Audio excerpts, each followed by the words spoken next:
בשם השם נעשה ונצליח, שיעור תורה, ברוכים הבאים, שבוע טוב, שבוע מבורך. We're back in sunny Isles, Florida, Baruch Hashem, in our weekly shiur. The series that we have about the Chazon Ish, Emunah and Bitachon, but really the Jewish hashkafa, the Jewish ideology, and what is a Jew supposed to think. If all of the people that send us messages and really all of Klal Yisrael simply knew how they're supposed to think, virtually 100% of your questions would be eliminated, because not only will you be able to understand how to deal with your problems, but you also have a Rosh Yashar. A Rosh Yashar will be able to figure things out of what's right and wrong. And then all you're doing is just asking for verification purposes, is this the right thing to do? I think it is. Is it right? Yes, no, and more times than not, you're right. Because you always have to have a Rav to make sure that you're right. But the point is that that's really what the hashkafa is supposed to tell a person if their head is straight. Today's shiur is going to be for a refuah shlema for our dear friend Yitro ben Avraham. Also for Levana bat Sarah, for David ben Esriya, for Doris bat Jora, for Yechiel Victor ben Simcha, for Dvora bat Mercedes, Elisheva Chaya bat Sarah, Serach bat Batya, Batya bat Sarah, and all of Am Yisrael Bezrat Hashem will have refuah shlema, refuat hanefesh, refuat haguf. So a little bit of updates. Baruch Hashem, things are going and moving fast. We hired a few more people last week. Baruch Hashem, a few more volunteers, one more employee in Eretz Yisrael, continuing to expand the organization. Ishtabach Shemo. We're launching some more channels very soon, a new Hebrew channel, Russian channel, Turkish channel, and some other languages, that are Indonesian, Bezrat Hashem, and a few others, Bezrat Hashem. So far our French, German, Portuguese, Spanish, and Korean channels are doing okay. There are, Baruch Hashem, new videos every single day, Shtabach Shemo, new subscribers every day, new people sending comments that they've never seen such emet, which is changing their life already. So Baruch Hashem, it's working. It's working. The Torah is working. Tonight, Bezrat Hashem, I'll also tell you a story of a mamash pele plaim. Even though it's happened many times before, every time it happens, it's always exciting. Kiddush Hashem, that's out there. Another wonderful news. A wonderful new couple sent me a message from South Africa. The Jewish couple of South Africa. I believe he's Israeli and she is, I think she's from Australia or from America possibly. She's an English speaker. And they're watching our shiurim, Baruch Hashem, doing tshuva, getting stronger, and they want to publicize the Torah in South Africa, Keilah over there. Baruch Hashem, there's already several people in South Africa, in the Jewish Keilah over there, that are publicizing our shiurim, and little by little it's getting to more and more people. So, Bezrat Hashem, the goal is to spread the Torah to the four corners of the world, spread the emet to the four corners of the world. And that's what we're trying to do. But at the same token, we have to have a base, we have to have a place where we can have the most amount of influence for the next generation of people that are local. And that's why last week, I believe it was, we started a campaign to build that yeshiva that I told you guys about some time ago. We're going forth with it, Bezrat Hashem. Obviously, we need lots of brachot, lots of money. And even more siyata d'ishmaya than both, because we're really going to try to build a yeshiva that's from birth to olam haba. That's really the goal. We're going to try this thing from the little toddlers little kids like my kids to kollel, Baal Tshuva, yeshiva, regular yeshiva, boys, girls, obviously different sections of the building or buildings, because halacha does not allow for boys and girls to learn in the same class. For anyone that's sending their kids to a so-called modern Orthodox yeshiva that has boys and girls, it's no longer a yeshiva, it's now a public school that teaches Torah, because the halacha does not allow it. Why? Because of all the obvious reasons that boys and girls, they don't just go to school to study. They go to school to socialize. And if a boy and girl to socialize, you have what you have in the world today, which is kids that keep Shabbat, but act secular everywhere else. So it's very, very important for people to have a place to send their kids where they can rely on the ashkafa.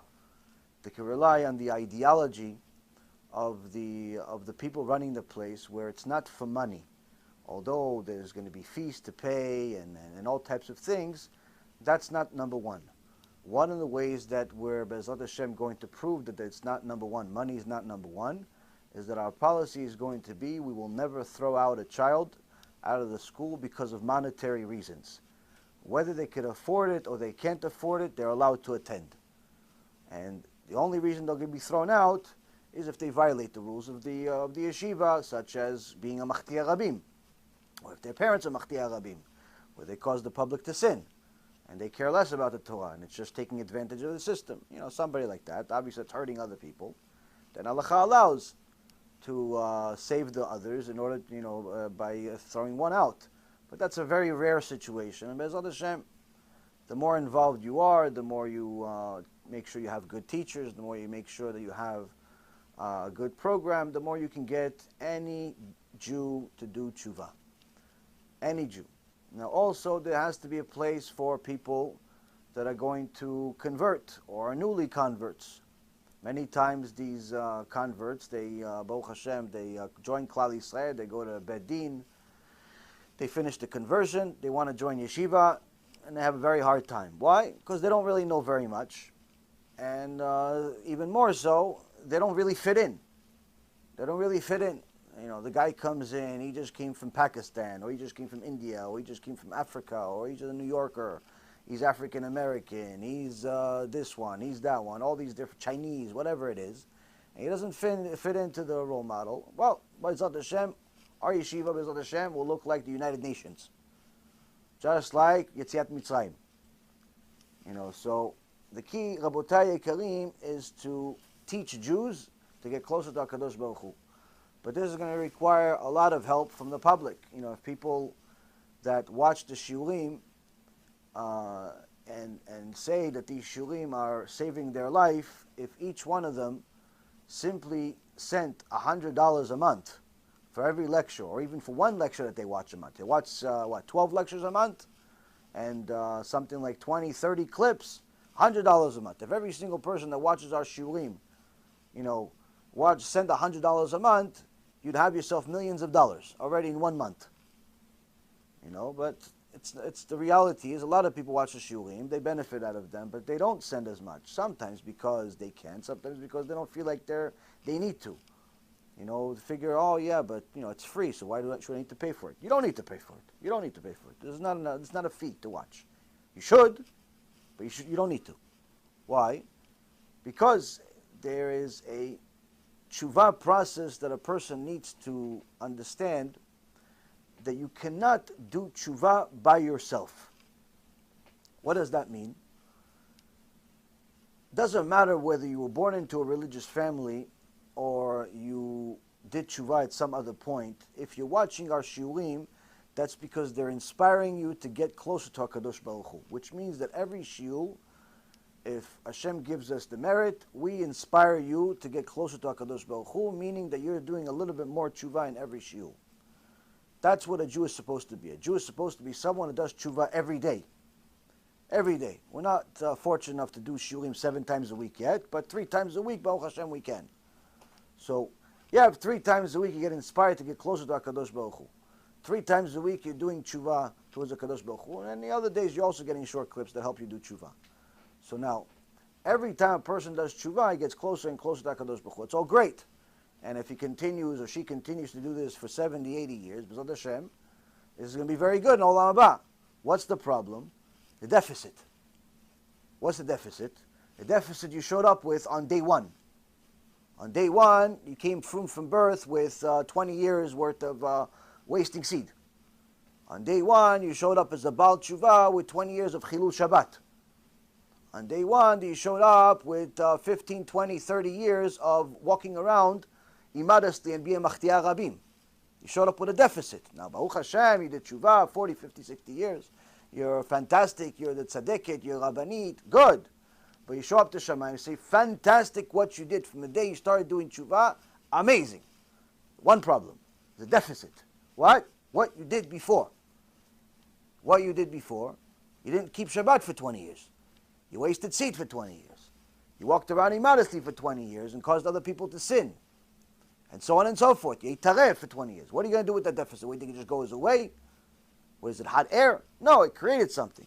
So how do you fix this? Rabotai Yekarim, there is no better way to fix our past than the suggestion that was given to us by Yechezkel HaNavi, Ezekiel. Don't let your sins of your past be the stumbling block of your future. He tells you, you do tshuva and you bring others with you. Why? Those others that you bring with you to do tshuva, they're going to be the ones that they start doing mitzvot and help you fix your past. Why? Because now you kept Shabbat. That's one Shabbat. So that means that you came up to Shamayim 70 Shabbats in a row. You stopped wasting seed. Baruch Hashem, 70 years of watching your bleed. Baruch Hashem, fantastic. But what about the deficit? Now you got one person to do tshuva because you donated every month 100, 200, 500, 1,000, everyone in their own level. $5 for all the cases. Whatever is your level. Everybody's own level. If you're making a high income, your donations have to be high. If you're making a low income, your donations are low. Whatever it is, whatever HaKadosh Baruch Hu blessed you with, that's what you give. You give your maaser.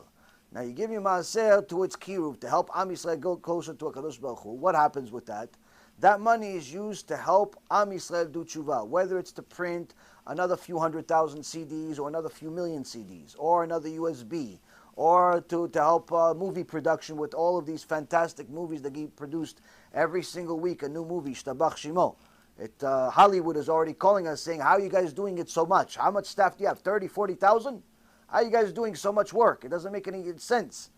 What is your staff, 3,000, 4,000? What's your budget, 500 million? Shtabach Shimo La'ad. How are you doing all this? People are asking, how do you come up with so much material? Haggadah, Megillah, all types of books, all types of movies, all types of languages. It's all Siyata Dishmaya. It's all HaKadosh Baruch Hu. That's it. That's what it is. That's the secret. Why? No one is doing it for money. Some people get paid, some people do it for free, but no one, even the people who do get paid, no one's doing it for money. Why? Reality is, you see what people's paychecks are, and the hours that they're working, you realize these people are like, if they didn't do it for this, it would be slavery. Why? Because the reality is, everyone understands, to do kiruv, to help Am Yisrael get closer to HaKadosh Baruch Hu, requires mesirut nefesh, requires sacrifice, and that's why it works. Organizations that are predominantly focused on money generally do not help people do tshuva. Why? It doesn't work. This is a fact.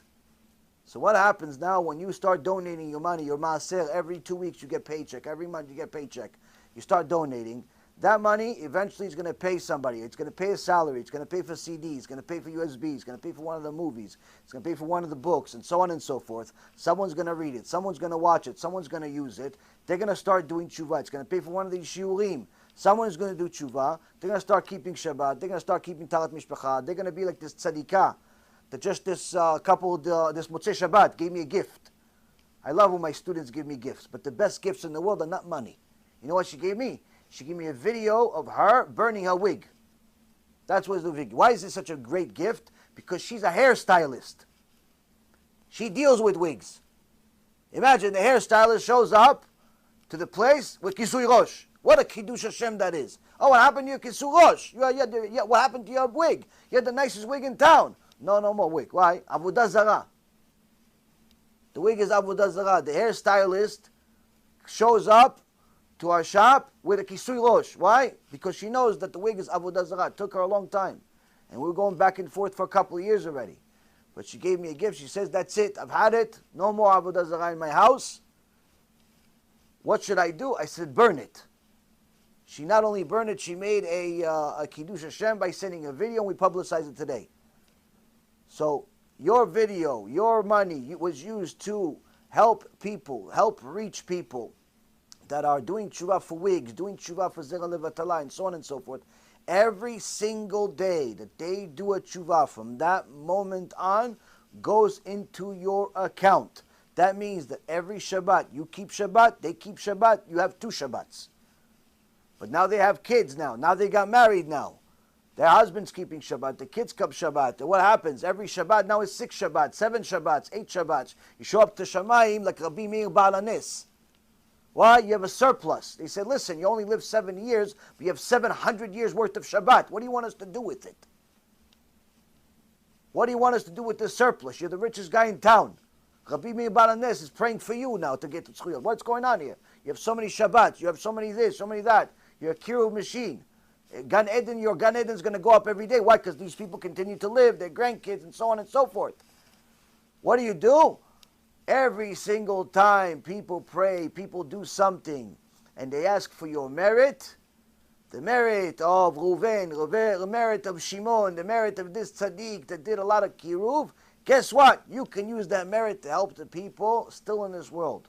Help them do tshuva, help them get parnasah, and so on and so forth. That's what you have all this extra for. Aside from your own benefit of getting a nice olam haba. You show up to olam haba, it says we have to create a new one for you. Why? You have 700 years worth of Shabbats. And the beauty is, there's no limitation. There's no limitation to the spiritual elevation that HaKadosh Baruch Hu can give a person. No limitation. It can always get better. And the difference between one level and another, you say, wait, it's so good already, how could it get better?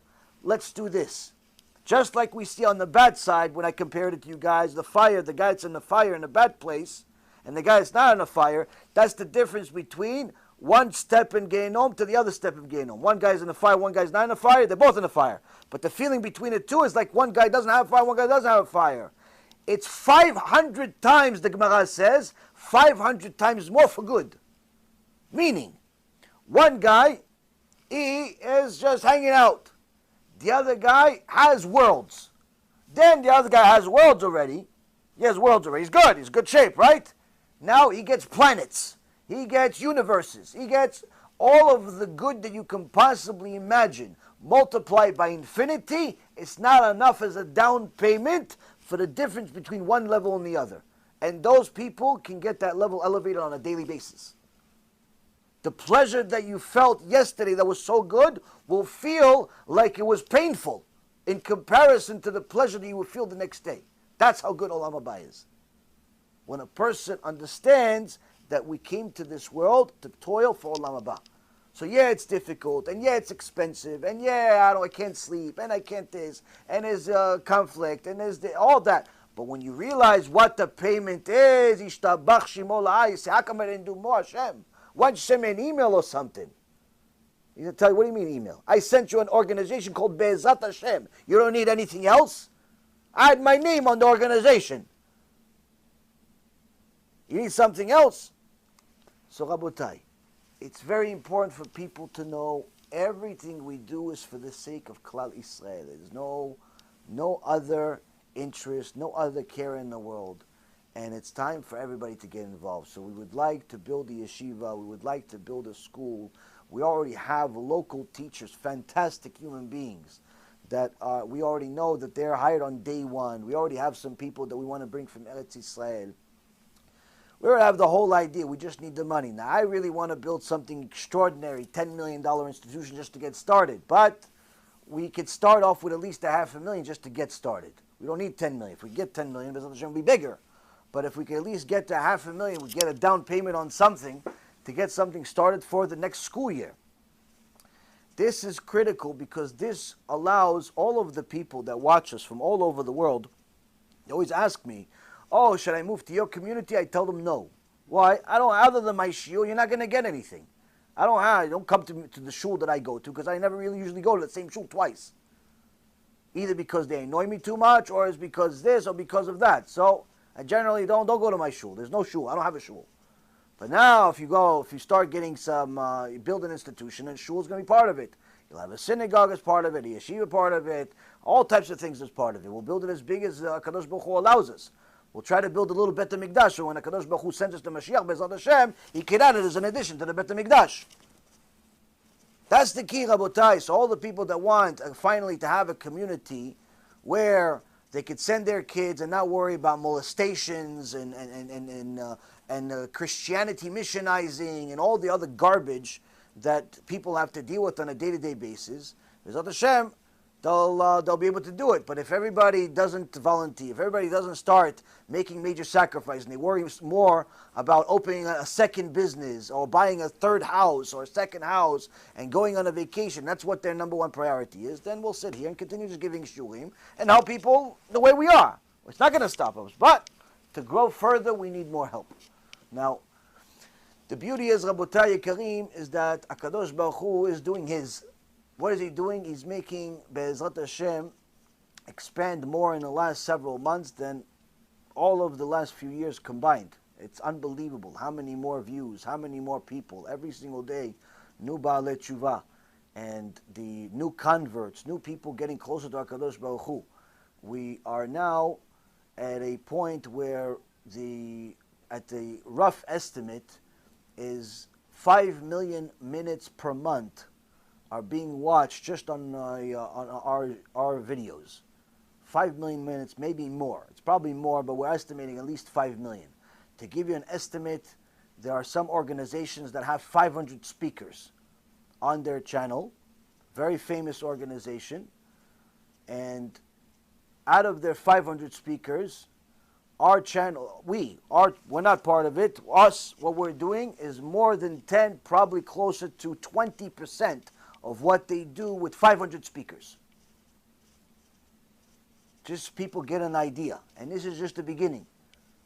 There's an enormous amount of work to be done, and we need people to volunteer, to donate, to help, to do something. Everybody's got to do something. Why? Because it's important. And it's not enough for a few people to just go on a comments area on every shiur and say donate to everybody. It's not enough. Or to say, oh, this is great, Baruch Hashem Shavua Tov. That's all great, and thank you very much. But everybody's got to try to push themselves more. Why? We don't have that much time. So when HaKadosh Baruch Hu is going to send us the Mashiach is going to ask every single one of us, what did you do for me? And so, I prayed every day. No, you did that for you. Oh, I learned Torah. You did that for you. Oh, I watched the shiur. No, you said that already. You did that for yourself. I ate kosher for yourself. I got married for yourself. I did mitzvot for yourself. What did you do to bring me? What do you need? Well, there was about 1 million kids in Eretz Yisrael didn't know Shema Yisrael. Did you do anything to help them do Shema Yisrael? No, I didn't even know about that. Oh, what about there's 6 million Jews in America? Probably half of them don't know Shema Yisrael. You do anything to help them? No, not so much. 500,000 Jews converted to Christianity. Did you help anybody to get them out of there? No, not so much. So what did you do that you want Mashiach to save you? What did you do exactly? Every single person needs to know. First question. What did you do to bring Mashiach? Number one thing that a person can do, Gemara, Masechet Sanhedrin, Rabbi Eliezer ben Horkinus, says to his Talmidim, I'm scared. I want Mashiach to come, but I'm scared to be there when he comes. So he said to him, Kvod Harav, if you're scared, we're scared even more. What can we do in case he comes in our lifetime? He says, you want to be saved by the time of Mashiach? Deal with Torah and Gmilut Chasadim. Follow the Torah and do Chesed. What Chesed? What Chesed? What's Gmilut Chasadim? What's the biggest Chesed, Kvod Harav? It's a Kiruv. Help Am Yisrael do tshuva. The greatest Chesed you could possibly do for a human being is help him do tshuva. Get him closer to Hashem. Why? Because that's a Chesed that never ends. If you give somebody a loan, you give somebody a shidduch, you give somebody some money, whatever it is, all of that is temporary. You get somebody to get closer to Hashem, there's nothing better than you. Why? Permanent. You brought him Olam Haba. You brought him Olam Haba. And this, Rabotai, requires Mesirut Nefesh, requires sacrifice. And some people sacrifice their time, some people sacrifice their money, some people sacrifice both. Point is, everybody's got to do something. And it's important that people know, especially the people that are watching from all over the world, Because it's very easy to feel comfortable that you're doing okay and forget that you're not, the world doesn't revolve around you. There are Jews everywhere else too that were in or are in the same position that you are that need more help. So Baruch Hashem, the shiurim are getting there, the subscribers are higher, but also as it comes with that, also the Yetzer Hara shows up. So now I'm going to tell you story number one. Story number one is, as you guys know, we don't hold any punches. We are equal opportunists against Reshaim. So we made a video, Ishtabach Shimo, some time ago, about a week or 2 weeks ago, that we highlighted a handful of Reshaim that are standing out in our mind on a daily basis. Manis the Menace, Dror the Bird, Goldberg and Company, and Lord Sachs. And we made a video about these 4 heretics. And Baruch Hashem, this video was very good wake-up call for a lot of people. But of course, what do the Reshaim want? The Reshaim don't want you to expose them. So the one that Menace, we already had 4 videos against him. So what does he do? He targets my videos. He has a Google marketing that every video that I have, the first recommended video is his videos. So he's doing it smart. Goldberg doesn't seem like he cares. He works behind the scenes. He's like a little Haman behind the scenes. But Dror did something interesting. What did Dror do? He sent us messages and sent another friend of mine message that did a video against him. And he said, pretending like he's somebody else. One time he called himself Ol, another time he called himself Joshua, all types of names. And he said, I'm calling on behalf of Emunah Project, Rav Dror, and if you do not take off this video, we're going to file a complaint with, sue you through YouTube and sue you in the courts. You have to take off the video. So we said we'll review it. He said, no, I'm giving you 24, initially it was 48 hours. Then in the same text, he changed it to 24 hours. Or else we're going to shut you down. I said, well, you know, Jews usually, if there's a discrepancy, you're not allowed to go to court. If you go to court, you get nidu, you put on cherem. You take a Jew to court without getting permission from a bet din, you get put on cherem. Why? Because going to a civil court is chilul Hashem. And it's considered as if you violated the entire Torah going to court, going to secular court. As if the Torah does not have rules. So I said, you know, Jews, since you're representing the rabbi, Jews go to bet din. When they have a discrepancy, we go to bet din. I know what you're saying, but no, we're not, we're going to court. You have 24 hours to act. So, that was Thursday night. Thursday afternoon, something like that. Ishtabach Shimo. Video has hit already several thousand hits in every different channel. Ishtabach Shimo. So I said, okay, this is good. I spoke to my Rav, and I said, so on one end, we didn't violate anything. It's allowed to do this. Another end, I don't really feel like having a headache. Go to court, go this, go that. But third, this is a warning. You got to help people. What are you going to be quiet? Okay, just because you don't want a headache, you're not going to, you're just going to protect yourself. So Ephraim says to me the following. He says, when you did it, when you said what you said, did you do it for any personal agenda? I said, what personal agenda do I have? I don't even know the guy. I have nothing against the guy. I don't know him. I know what he says is a sin. What he says is against the law. Telling people to go smoke marijuana, telling people that if the wife doesn't want to, Dror says if the wife doesn't want to go to the mikveh, the husband's still allowed to go with her. Or if she doesn't want to keep Shabbat for shlom bayit purposes, you go to the beach with her on Shabbat. Or if you want to sin, just go out of town, wear black. So he says, distorted different parts of the Gemara to his likings. Kfira Gemura. And if that's not enough, Rabotai Karim, on at least no less than 2 videos that I saw with my own eyes, he says he speaks to God, and God speaks to him back. He said, God spoke to me and told me thank you. So he says, God spoke to me today, and he's told me thank you. And then he tells a crowd of other people that unfortunately do not understand the difference between kasher and tameh. He tells them, yeah, when I have my visions and I see the world and I see the inner cells and the inner galaxies and I know all how everything works, like he turned himself into a mini god. And I use this to help people. This is what we call Navi Sheker. Gemara says, Navi Sheker chayav mita. Why? It says in the Chumash. False prophet says, talks to God and God talks back to him. It's Navi Sheker. Person that says you're allowed to violate Shabbat for the sake of Shlom Bayit. Who says that? Give me 1 per second. Who else says such a thing? So why am I not just stay quiet? He says you did it for Shemaim. That means you do nothing. You leave it out there. He could do whatever he wants to do. We did what we did. So we can't just stay quiet. So Baruch Hashem, we drafted up some legal jargon, and Bezrat Hashem, within the next few days, the video will be up again.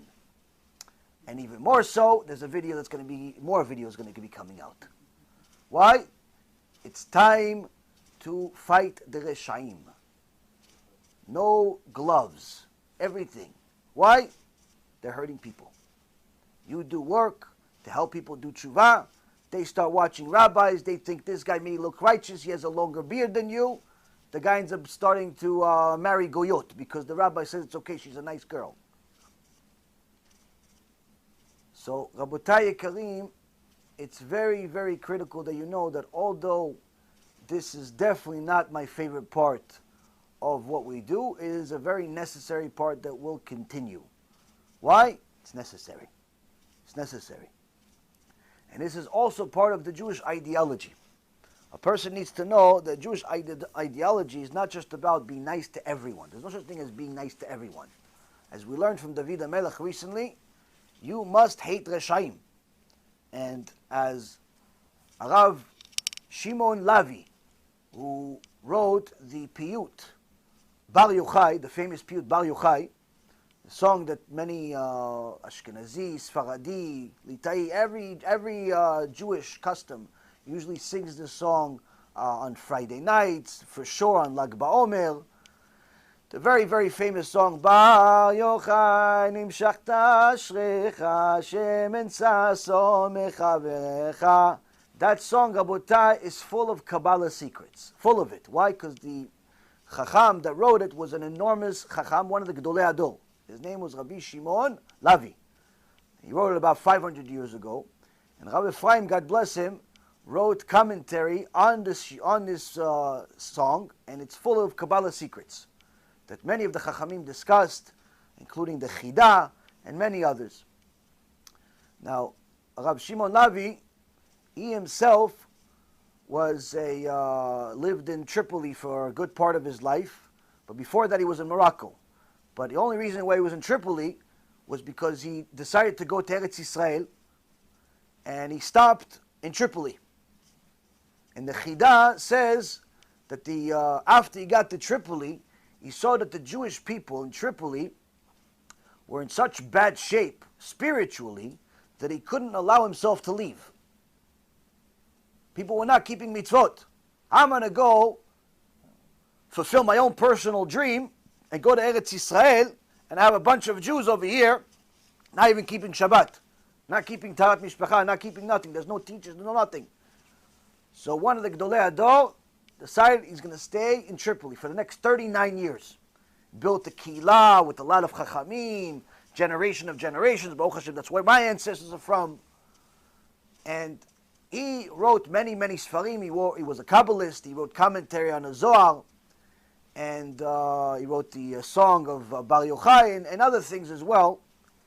And he says in his commentary on the Sefer, on the song Bar Yochai, he says, it talks about how Rabbi Shimon Bar Yochai merited to elevate himself to higher than anyone else in his generation. Some aspects you see that he actually gets more recognition today than even Rabbi Akiva, his rabbi. And some of the reasons are actually detailed in this song.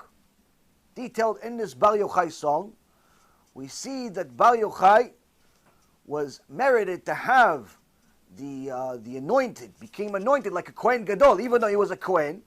Still, he was anointed like a Kohen Gadol, like he had a tzitz. He says, you have a tzitz on your head. What is this tzitz? What is this tzitz? He says, just like the tzitz was used by the Kohen Gadol to help Am Yisrael do tshuva, to zealousness, to brazenness of kedusha. The Kohen Gadol would help people do tshuva, get them to do tshuva. Rabbi Shimon Bar Yochai was not afraid to tell people the truth, to tell them that what they're doing is wrong. His azut lekdusha was the reason why he got to such levels. A person needs to know that in order to get to a higher level in kedusha, a higher level in Torah, you must fight the wars of HaKadosh Baruch Hu. So some of the heretics are going to tell you, HaKadosh Baruch Hu doesn't need you to fight his wars. No, he doesn't, you idiot. No one said he did. But you get rewarded for doing it. The king of the army that has 1 trillion soldiers does not need you to fight for him. But if you do, you get rewarded. The reality is, Rabotai, the more you fight the wars of HaKadosh Baruch Hu, the more HaKadosh Baruch Hu will gift you every single thing you can imagine and more. And the key is to know that those fights sometimes require you to do things you don't want to do.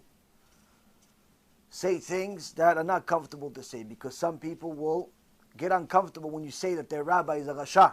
And you have to explain to them why their rabbi is a rasha, and why they're mistaken for listening to him for 2, 3, 4, 5, 6 years. They're mistaken for doing it. And if they're open, they'll see it and they'll change. If they're not open, you at least did your role. You tried to save them, they don't want to be saved, there's nothing you can do. This too, Rabotai, is a critical part of the Jewish ideology, where although everyone has to fight the wars of Hashem in a different way, everyone has to be supportive of it. If you can't fight the wars of Hashem, you have to support it. Why? You're going to show up in Shemaim, or the Mashiach is going to come and say, what'd you do for me? What'd you do for me? Did you at least fight the wars of Hashem? Oh no, I didn't, I was uncomfortable. You know, when I said something about Musar and my Keilah, you know, they yelled at me, they said, you're too this, you're too that. Oh, so you stopped, that's it, one time. But when they told you, when you asked for the raise in the company, they said, no, you asked again next month. And when they said no, you asked again the next month. And when they said no, you just left and you got a different company. You went to a different company. Why? You didn't give up. So for money, you kept chasing and you kept fighting. For your wife, you asked on a date 15 times. For kids, you didn't stop trying. But for fighting for Hashem, one time you gave some CD, somebody yelled at you, somebody this, somebody that, you gave up. What do you think? The fight for Hashem is going to be easier? There's a big reward for it. So this, Rabotai, is important. It's important because we have to know that when we do Kiruv, when we're sharing the authentic Torah, it's part of the wars of Hashem. Because you're bringing people Torah that they perhaps have never heard before. I had a dear friend of mine that's been watching our shiurim for a few years send me a message. He told me, he's like, listen, he did tshuva over 20 years ago. Keep Torah, learn halakha. Baruch Hashem, he helps some of our students learn halachot and different things. And he says to me, really a heartfelt message. He says, I don't understand. Where were you 20 years ago? I said, I didn't have merit. He said, yeah, but I only started doing tshuva now. Yeah, I did tshuva 20 years ago, kept Shabbat, so on. But once I started watching the shiurim, the last couple of years, when everything started kicking in. Why? Because, Rabotai, there is keeping mitzvot and there is doing tshuva. Tshuva means you have to change your ideology, your mindset. To serve Hashem, mi'alef ataf. From the beginning of your day until the end of the day. Everything you do, you connect to Kadosh Baruch Hu for it.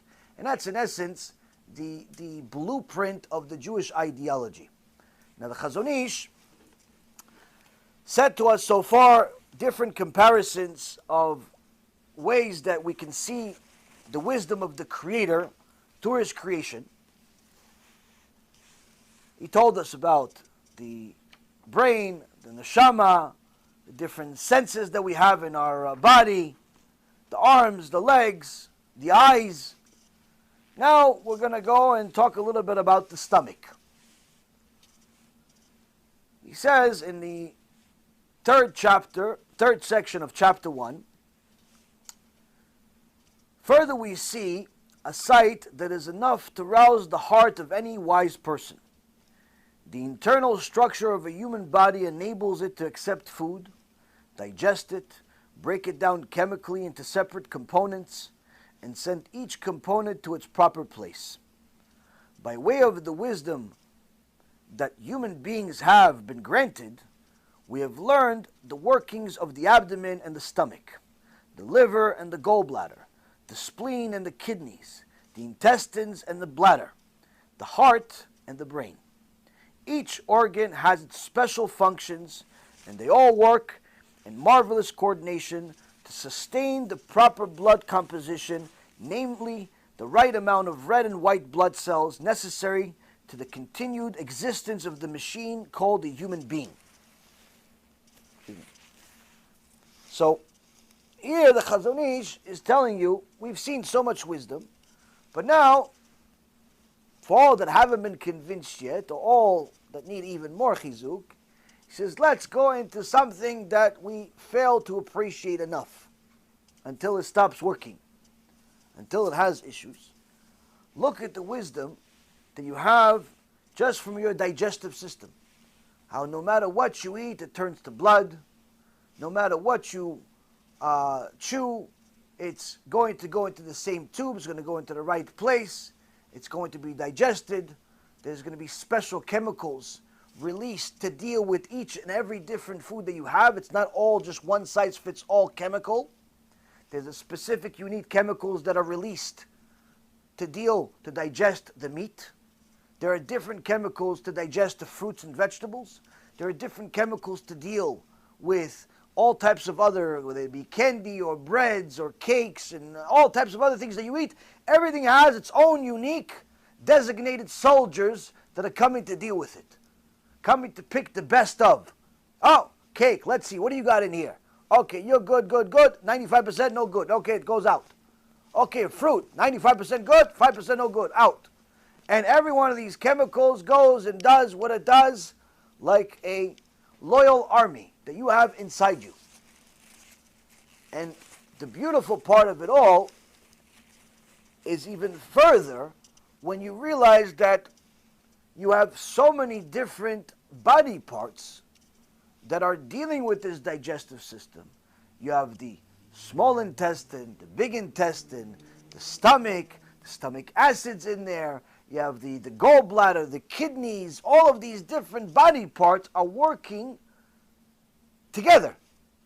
After it does this, it goes here. After it does that, it goes here. After every one of them is working together.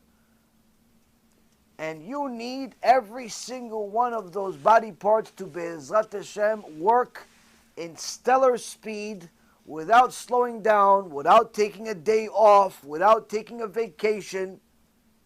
Because the minute one of them decides, you know what, today, I'm going to nap today. I'm going to take a day off. It's a holiday. I'm going to take a day off. You have a problem.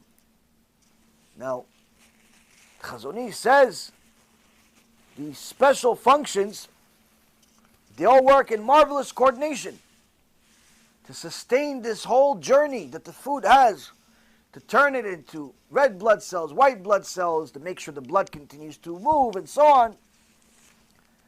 The blood sugar level is also regulated, as are all other components that must be in exact relationship in quantities. If there's too much blood, if there's too little, if there's too much acid, if there's too little, if your stomach has just 1% more acid, you start having ulcers, holes in your stomach. Too little, the food doesn't get digested. So everything has to be precise. Precise. Now, the scientists and philosophers were baffled for centuries about the argument that they could never understand. How is it that the stomach has the acids that break down the meat that you eat, whether it's chicken or it's beef, whether it's kosher or it's not? Breaks it down, releases the stuff that's not good, the stuff that's good, keeps it, but it doesn't digest itself, because after all, it is a piece of meat. If you go to some of these different restaurants, you'll see that they'll serve you stomach. It's a food. Middle Eastern dishes, banan kukla. Horrible to smell when you're making it, but delicious when you eat it. You know why, right? Because when they're making it, they have to get all the waste out of it. So you have all the tsoah, all the waste, all the filth from the animal. But once they clean it up, they cook it, they put the seasoning, delicious. Delicious. My mom, God bless her, she used to make it for us when we were kids for Pesach. It was a special dish. The whole house would smell for 2 days. But after it's finished, what a dish. What a dish. Now, a person understands that this is a piece of meat. How come the acids don't eat the meat? Don't destroy the meat. Don't break down the meat. That's actually the stomach. So the truth is that HaKadosh Baruch Hu in His infinite wisdom made sure that the acid work in a certain way that it does eat the meat. It does break down the meat of the stomach. But the stomach reproduces its cells and regenerates just as slightly faster than it goes down. Meaning, 500 million cells are destroyed, 500 million and one cells are reproduced. To make sure you're constantly, okay, you're break even at all times. Once there's a slowdown in the system, there's too much acid, or the stomach has some type of issue, then you have problems. That's why you have all these different digestive diseases, Baruch Hashem, that I've enjoyed over the last almost 20 years, and many others unfortunately enjoy, whether it be Crohn's or irritable bowel syndrome that pretty much torture your life for half the day. These fantastic things, Rabotai Karim, are gifts from Hashem. I promise you.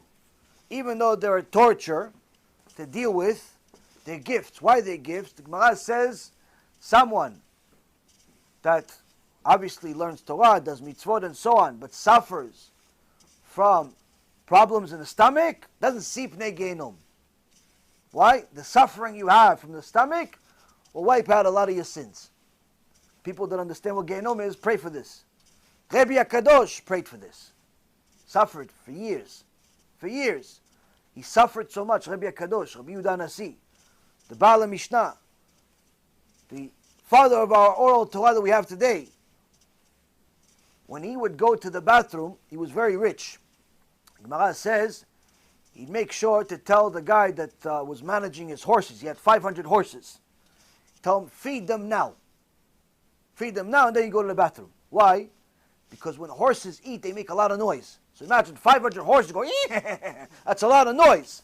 And he says the suffering from Rabbi HaKadosh was so extraordinary that he would scream so loud, not only would be louder than the horses, they would hear his screams in the middle of the ocean. That's how much he suffered. Did Rabbi HaKadosh ever complain? No. Why? He understood the value of suffering. Anyway, but people today, they unfortunately, it's a hard thing to deal with, but you have to be strong to deal with it. You have to be very strong to deal with it, because being weak, complaining about it, will never help you. Some people get blessed and it goes away. Some people don't, but either way, all of those people understand the value of the stomach.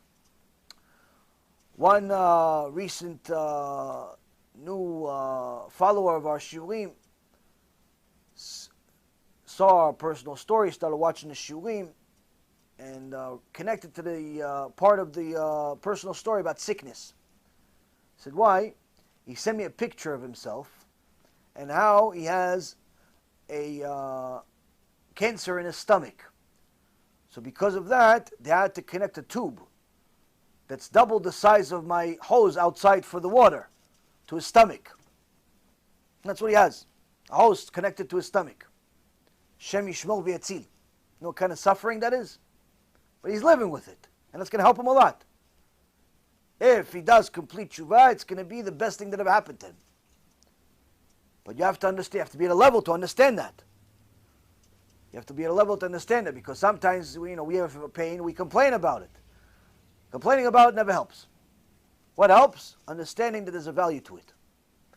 So, anyway, when a person loses the normal usage of their stomach, whether it be by Crohn's or irritable bowel syndrome or chas v'shalom cancer, or any of these very, very difficult diseases that for the most part are not curable, at least not yet, by traditional medicine, they understand the value of the stomach that a lot of people do not.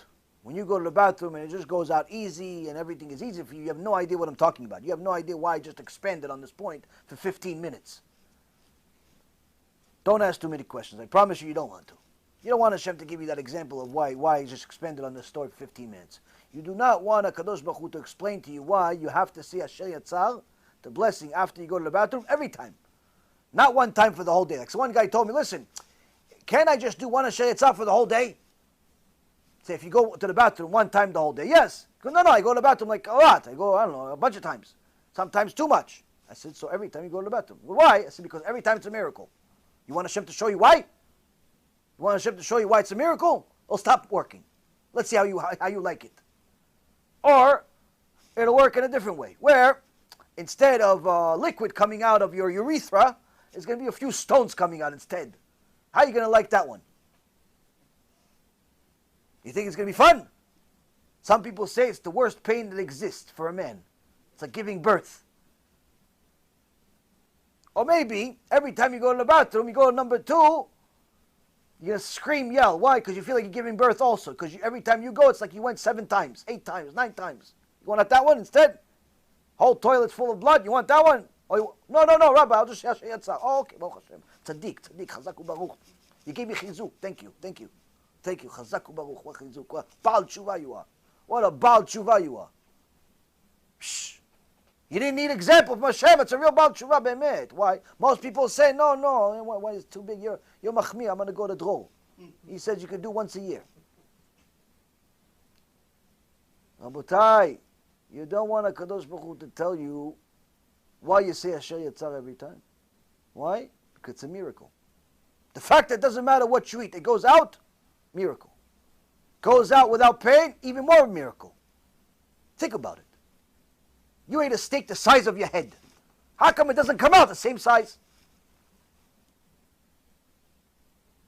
And you say, well, I chewed it, small pieces. Yeah, but let's say, okay, you chewed it in pieces, but down there is an acid, maybe the shakshuka, put it together, dough it together, so we're back to one piece. With the potatoes, with the tomatoes, with the candy, with everything, one piece. No. How come it's soft? The apple you ate, the dish you ate, the candy you ate, how come? Because the Kadosh Baruch Hu is merciful.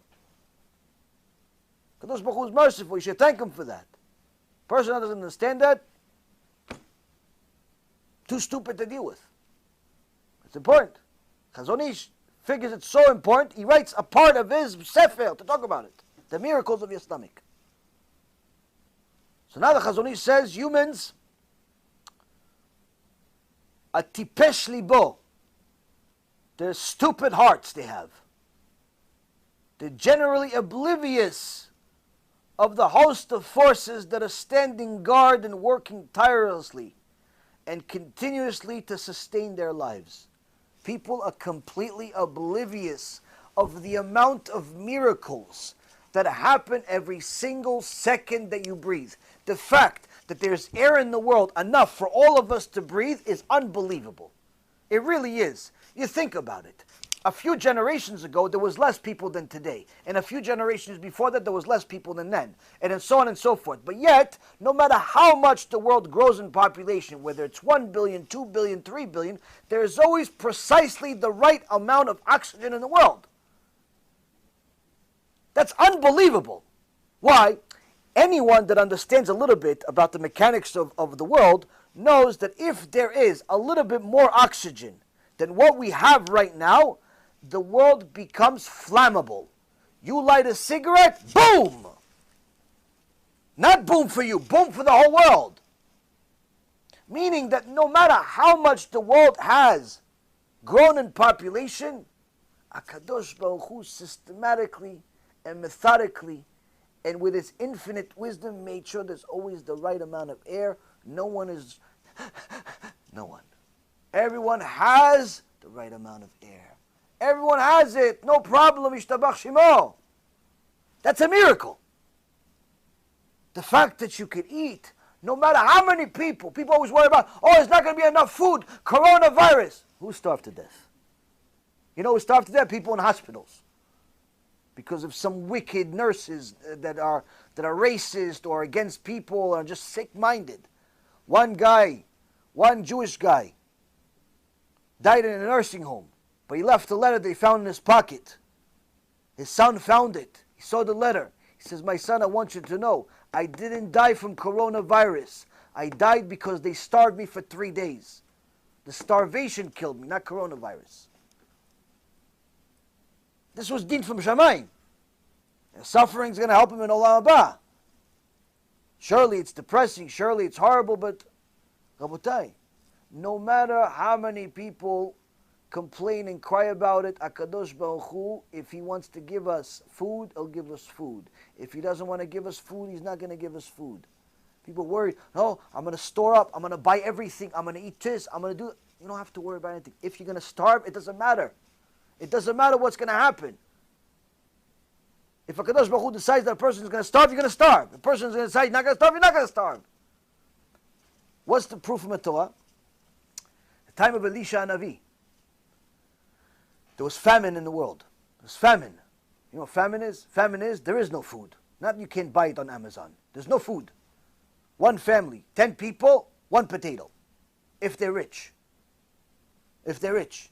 My grandfather, God bless him, had a family, and he not only had his family, his kids, my mom and her sisters, I think there were 7, 8 among them, plus the parents, 10 people, plus the grandparents. Came home, 1 egg. Gave egg. Here's the egg for the kids. 8 kids, eat 1 egg. And he gave 1 egg to his wife, to my safta. 1 egg. She said, okay. He said, eat it though.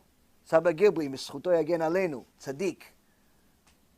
Eat it though. Because you know you have to take care of the kids, pregnant and so on. No, take it. Okay. Eat it though. Okay.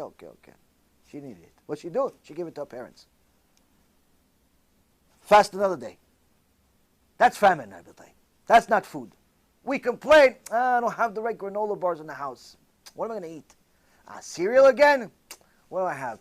Cocoa flakes, Poco flakes, Tuku flakes, 8 different flakes of cereals.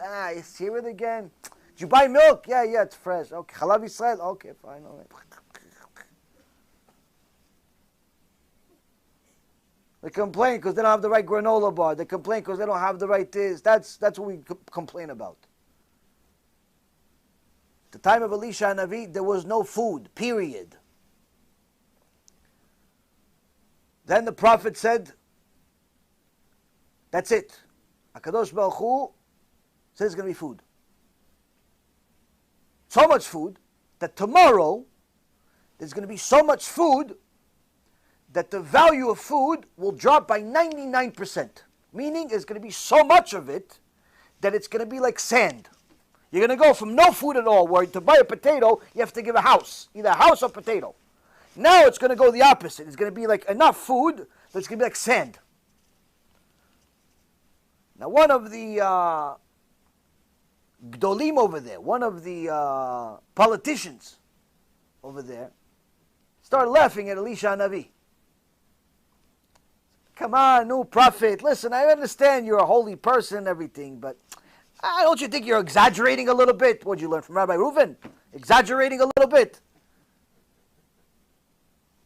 No, okay, let's say you're right, and let's say something comes tomorrow, a few people are going to get some potatoes, but no, it's going to go down. You have to add the extra umph. The screaming, you have to say it 99% down. Oh, no, come on, Elisha. Elisha Navi looks at him and he says, Rasha, you don't believe in Hashem. And because of that, you're going to see the food, but you're not going to benefit from it. Why? You don't have emunah in Hashem.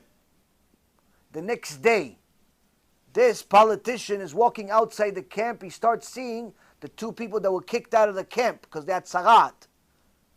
They're running towards the camp. They're not allowed to come to the camp, but they're running towards the camp. Come, come, come.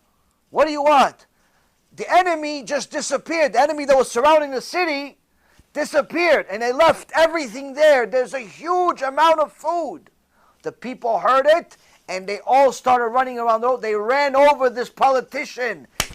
He saw the food, but he didn't benefit from it. Why? No emunah in Hashem. No emunah in Hashem. So it's important that we know in the Torah there are many places. In the Chumash alone, there's no less than 10 places that HaKadosh Baruch Hu rebukes the people for not having emunah in Him. Why? Because emunah is part of the ideology. People are worried so much about starving and this and that. The reality is HaKadosh Baruch Hu decides all of this. He decides what parnasah you have. This is one of our 10 remembrances. Every day you have to remember HaKadosh Baruch Hu gives parnasah, gives parnasah. This doesn't mean you should just live on a miracle and just say, no, I'm just going to, I have what? I have one piece of bread? No, Hashem's going to send me man. No, no one's saying to do that. You do your ishtadlut, you go to the store, you be normal and so on. But don't go crazy. And if you are going crazy, then at the very least work on your emunah. Say, okay, I'm crazy still. I still don't have any emunah. My emunah is a little baby emunah. I'm still stacked enough food for 10 years in my house. No, okay, fine. But at the very least, what I learned from this, I have no emunah, so I'll work on the emunah. So hopefully, I'll buy less next time. You can be realistic with yourself. It's not you don't have to punish yourself for not having emunah, but be realistic to work on it. Anyway, Rabotai Karim, the food that people eat, they enjoy, and the Chazon Ish says they're oblivious to how many miracles have to take place in order for all of this food to be digested, to turn into blood, to turn into vitamins, to turn into different things that you need in order for this machine to work. And when a person understands the forces that are working for him, all of these different things that HaKadosh Baruch Hu instilled into the body, any normal person should do tshuva immediately. Rabbi Chaim says, I don't understand how any of these biologists, on the first day of their class, when they're dissecting a frog, they don't do tshuva on the spot. Once you dissect anything, you see the mechanics of a worm. You see the mechanics of a frog. You see the mechanics of anything you dissect. You look at it. You see how all of this tiny little thing has a stomach, has a liver, has this, has that. Nothing in the world could sustain itself without food. Everything has to have some type of food. Even the smallest, creepiest little creatures have to have food. Everything has to have something. Nothing can last. Nothing can survive without food. When you see how it digests the food and how it processes everything and how it contains it and uses it for energy and so on and so forth, that alone, just the mechanics of how its brain tells the rest of its body, however small or big it is, to do all of these different things, that alone should make every biologist do tshuva on day one. For a person to say that they think that they came from a monkey after seeing the body parts of any living being, they literally have to be crazy. They should be put in an institution. Why? If I told you that I showed up here and there was nothing here before, but suddenly, right before you guys arrived, a wind came, rocks from all four corners of the world were put together, and built this building with the floors, and on top of it there was paint on the walls, and the light fixtures, and everything else. You guys are going to tell me, say, Rabbi, I think something happened, we're going to send you, we love you, we're going to take you, we'll take care of you. We'll take care of you, Rabbi. We love you. We'll take care of you. Come, I'll be the one to feed you. He'll change your diaper. What are you talking about? It came by itself. What's the matter with you? No, it wasn't the building. It was the camera. The camera. Sonny didn't bring the camera. It was the whole scam. He's pretending. He makes it look realistic. But in reality, he doesn't bring anything. Every time he shows up magically, there's different, there's a wind on the way, on the traffic, because he drives really fast. Sonny, dangerous driver. He drives so fast that all of the metal from the streets follows his car. By the time he arrives here, like a transformer, turns to a camera, and it not only does that, it puts itself on the stender. Both cameras. Every time 2 cameras for some reason. I don't know why it's not 3 cameras, but every time it's 2 cameras. You gotta tell me, Sonny, we'll feed you guys. So, never gonna happen. So how come there are literally millions of fools that claim that a much more sophisticated creation created itself? If any person understood any member of your body, any part of your body, whether it be the liver or the lungs or the heart or the brain or anything, you'd simply see that this had to be designed perfect on the one shot. And not only that, all of these things had to be designed at the same time. Why? Your body couldn't have evolved from multiple stages. Why? You wouldn't survive a half a second without lungs.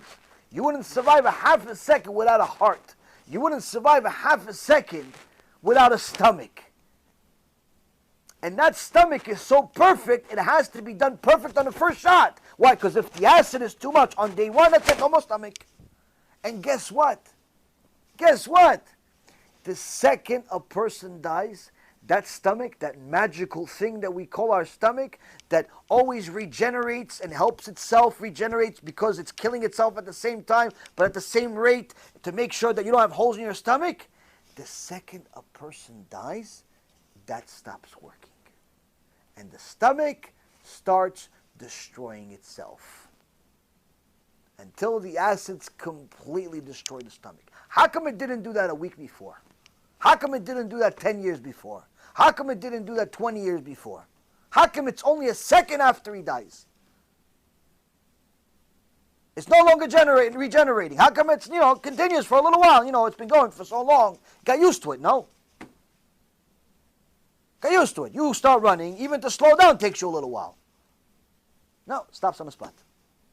Like somebody took out the socket. How come? It had to be designed perfect on the first second. The heart could never pump the blood at a different rate, at a different speed than you need in order to live. It couldn't just start slowly and then build up, like the evolutionists think. The brain couldn't have been a developed thing. Why? It had to be perfect on day 1 to operate all of the other things. So yeah, you can live without arms, and you can live without legs, and you can live without eyes, but all of the mechanics that make those things move, impossible to live without it for a second.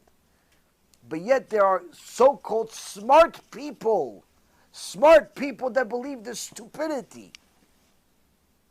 And unfortunately, there are some naive religious people who say, well, it does make sense what he says. Why? What makes sense? What exactly did he say makes sense? I don't know, it just sounded really good. Oh, you mean he's a good speaker? Haman was also a good speaker. You know who was the best speaker in the last 150 years? Hitler, Yimach Shemo. Hitler is the best speaker in the last 150 years. The only reason I say only in the last 150 years, I don't know anybody before that. I'm pretty sure he's probably the best speaker of all time. If you listen to a speech by Hitler, you don't need to know the language. Something happens. You start getting motivated, do something. I don't know what I'm going to do. I'm going to start cleaning the house. I'm going to kill somebody. I'm going to get married. I'm going to do something. I don't know. This guy's motivating. I have no idea what he's saying. You don't know he's actually talking about you to kill you. But, no, I'm going to do. Mamash, he had koch satan in him. Mamash koch satan in him.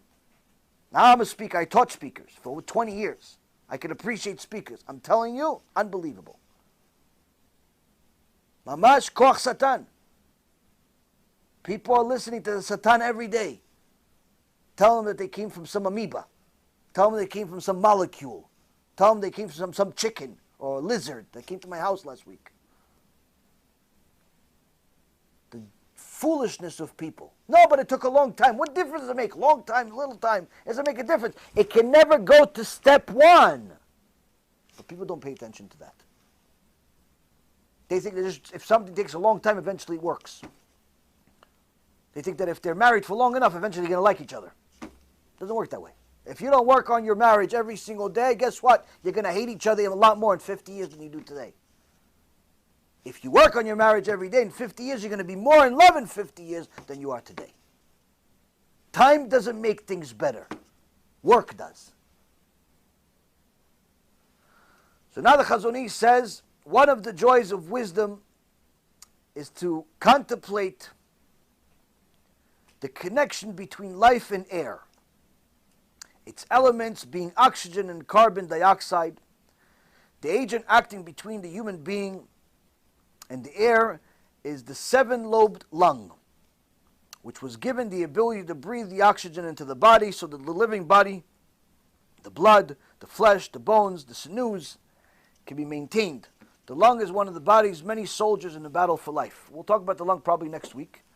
But here we see, Rabotai, that the genius in our stomach is enough for us to do tshuva. Now,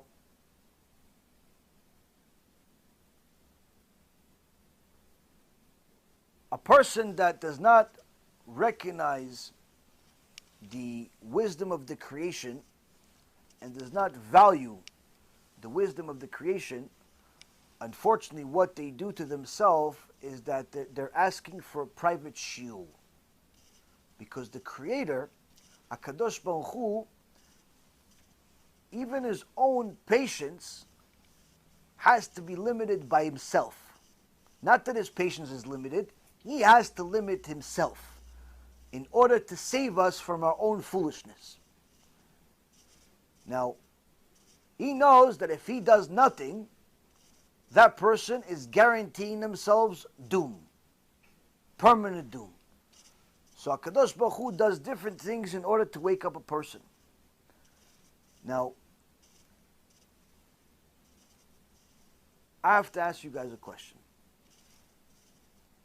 What do you think, out of my personal story, which involves different things, money, health issues, tshuva, conversions, the emet, fighting against people that are not telling the truth, all types of different things that people get out of it, ambition, Wall Street, all types of stuff. Why do you think there's almost over 1 million people, or at least cliques, have enjoyed it? Countless people have said that it's changed their life, but these people are from all walks of life. Some are Jews, some are non-Jews, some are old, some are young, some were religious, some were not religious and became religious. But no matter who watches the movie, if they're watching it with an unbiased eye, and they watch the whole thing, generally at the end of it, they're very, very inspired. Now, which part do you think they're motivated by the most? No, who wants to volunteer an answer? No? Joshua is doing me a favor and raising his hand. No?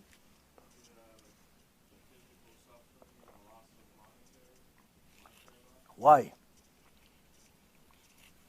Joshua says the physical suffering that I went through, Baruch Hashem, and the monetary loss. Now your answer is right. The question is why? Why do they care about that? Why can everybody relate to it? No, give me the final answer. You're all right, but you have to know why you're right. You can't just, this is not lotto. Now, if I tell you now, if I had my first shiur, and I told you a story, I gave the shiur of Genom.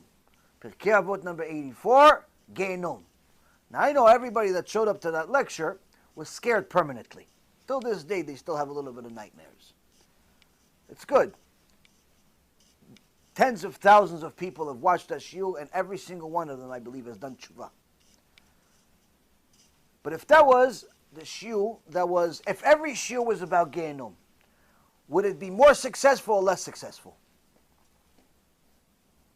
Now, from some of our videos, it looks like every shiur is about Genom. It's not true, though. If you actually watch the whole shiur, it's not about Genom the whole time. There's just a few clips in it that I scare you guys. The rest of it is not. But if every shiur was just about Genom, every shiur, just Genom, Genom, Genom, Genom, Genom, would that be more successful or less successful? Less successful. Why? Okay, so now we're going to combine both answers. What is more scary for people? Genom or toothache? Toothache. Why?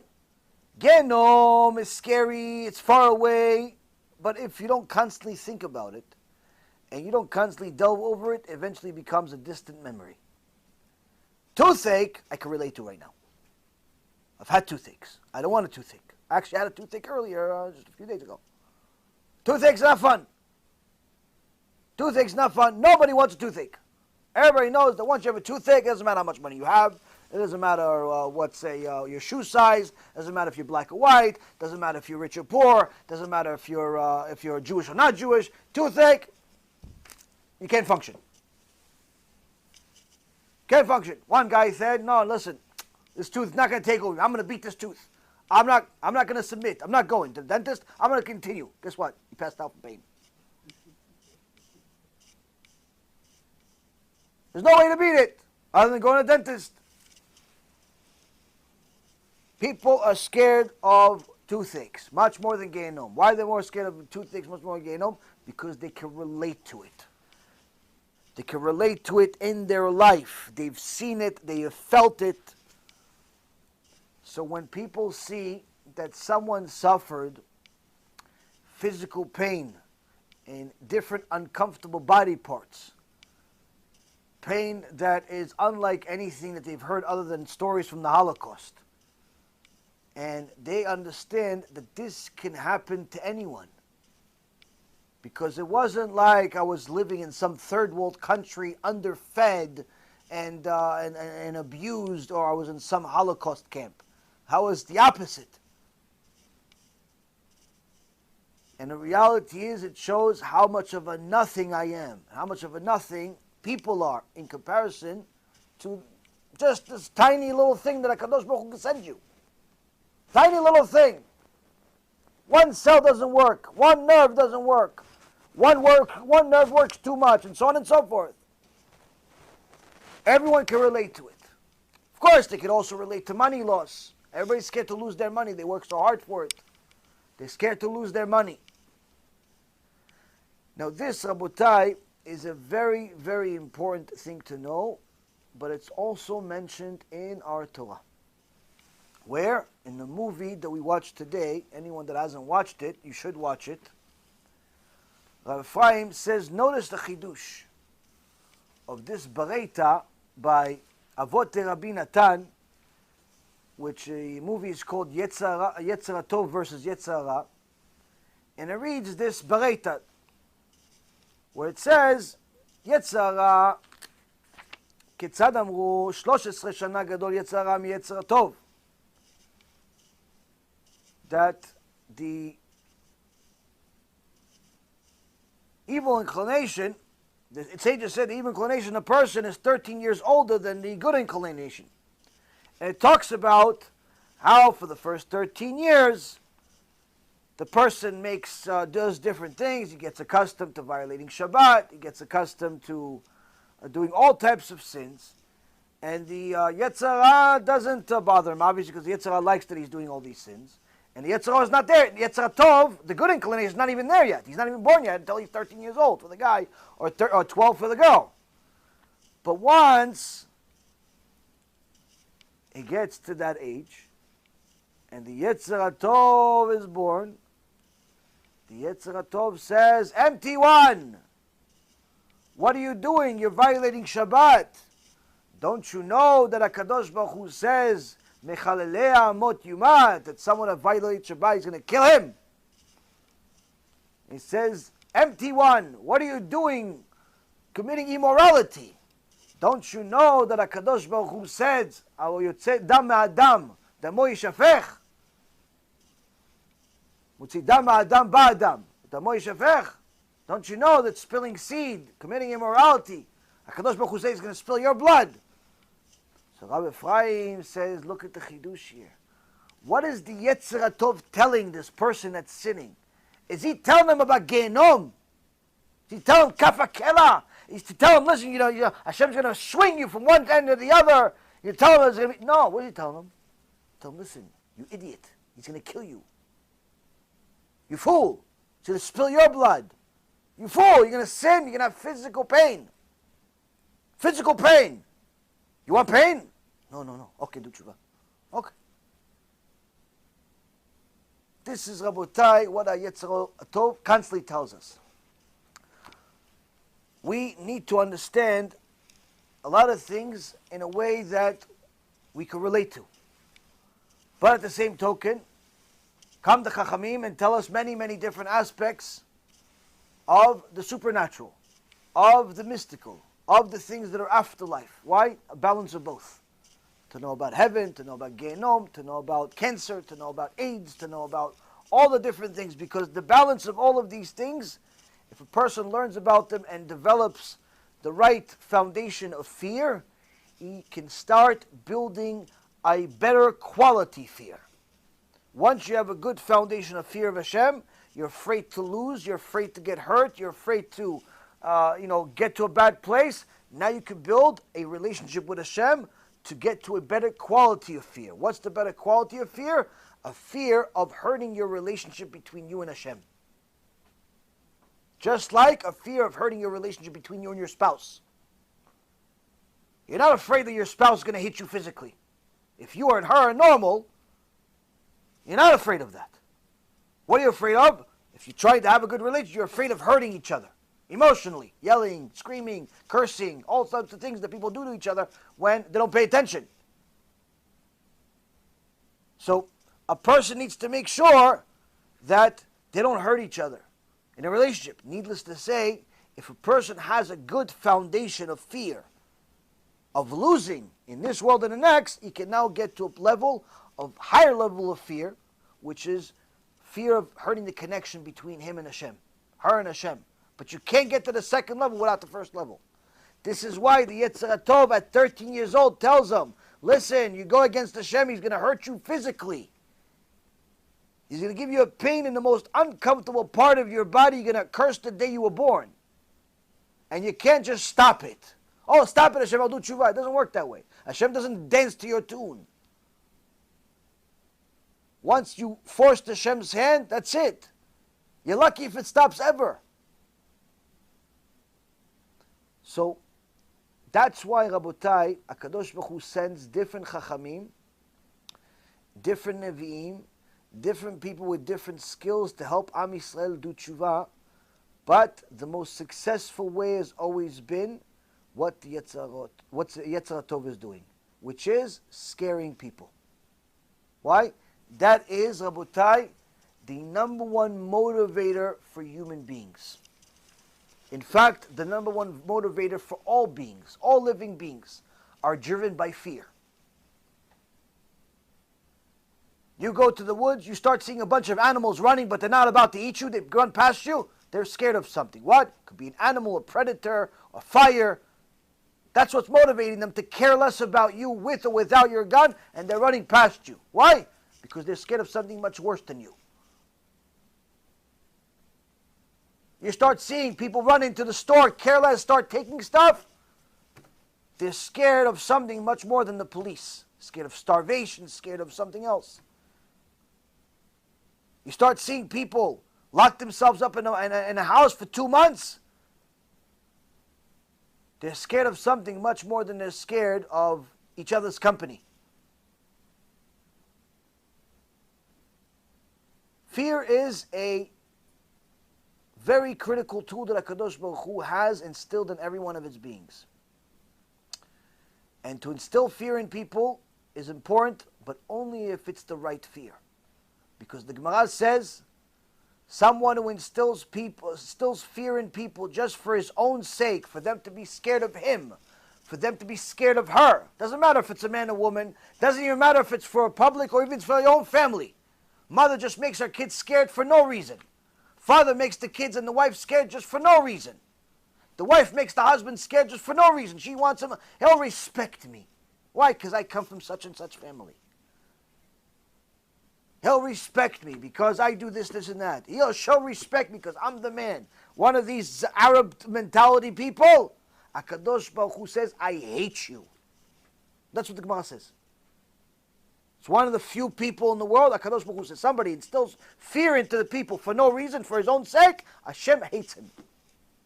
Why? You're misusing my number one tool.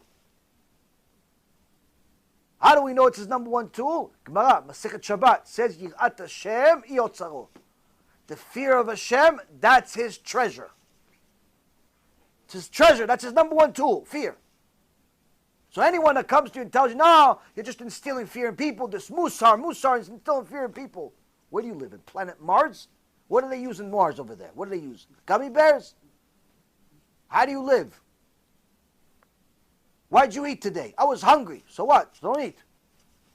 Show the hunger that you could beat it. You're stronger than the hunger. Don't eat. No, I have to eat. Why? I'm scared I'm going to die. Oh, so you're scared. Fear does work, doesn't it? Hold your breath for 10 minutes. No, why? I'm afraid I'm going to die. Oh, so you're scared. I thought fear is bad. No, it's not that type of fear. What do you mean? Why are you picking and choosing? Fear is fear. Fear is a tool that HaKadosh Baruch Hu uses. But if you misuse it, Hashem Yishmor v'yatzil. Now many people like the stories of the Hasidim.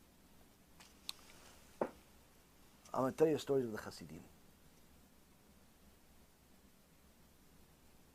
The Baal Shem Tov had a famous Talmid, the Magid Mezrich. The Magid Mezrich had some famous Talmidim, and it was brothers, Rabbi Zusha, Minapoli, and Rabbi Elimelech Milezhinsk. Now, Rabbi Zusha was known, both of them were tzaddikim, miracle makers, something out of this world.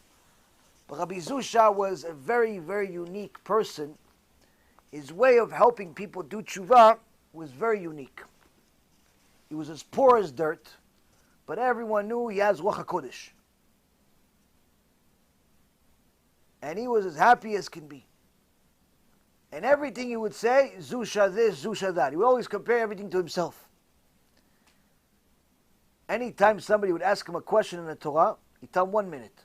He'd go into a room and start crying to Hashem, smashing his head against the wall. I need to understand this. I need to understand this. Or you're going to kill me, Hashem. Either I understand what the question is. You tell me the real emet on this question, or just kill me. Take me from this world. Smash his head on the wall if he didn't understand the question. 5 minutes later, here's the answer. One of the Talmidim found out what is he doing in this room.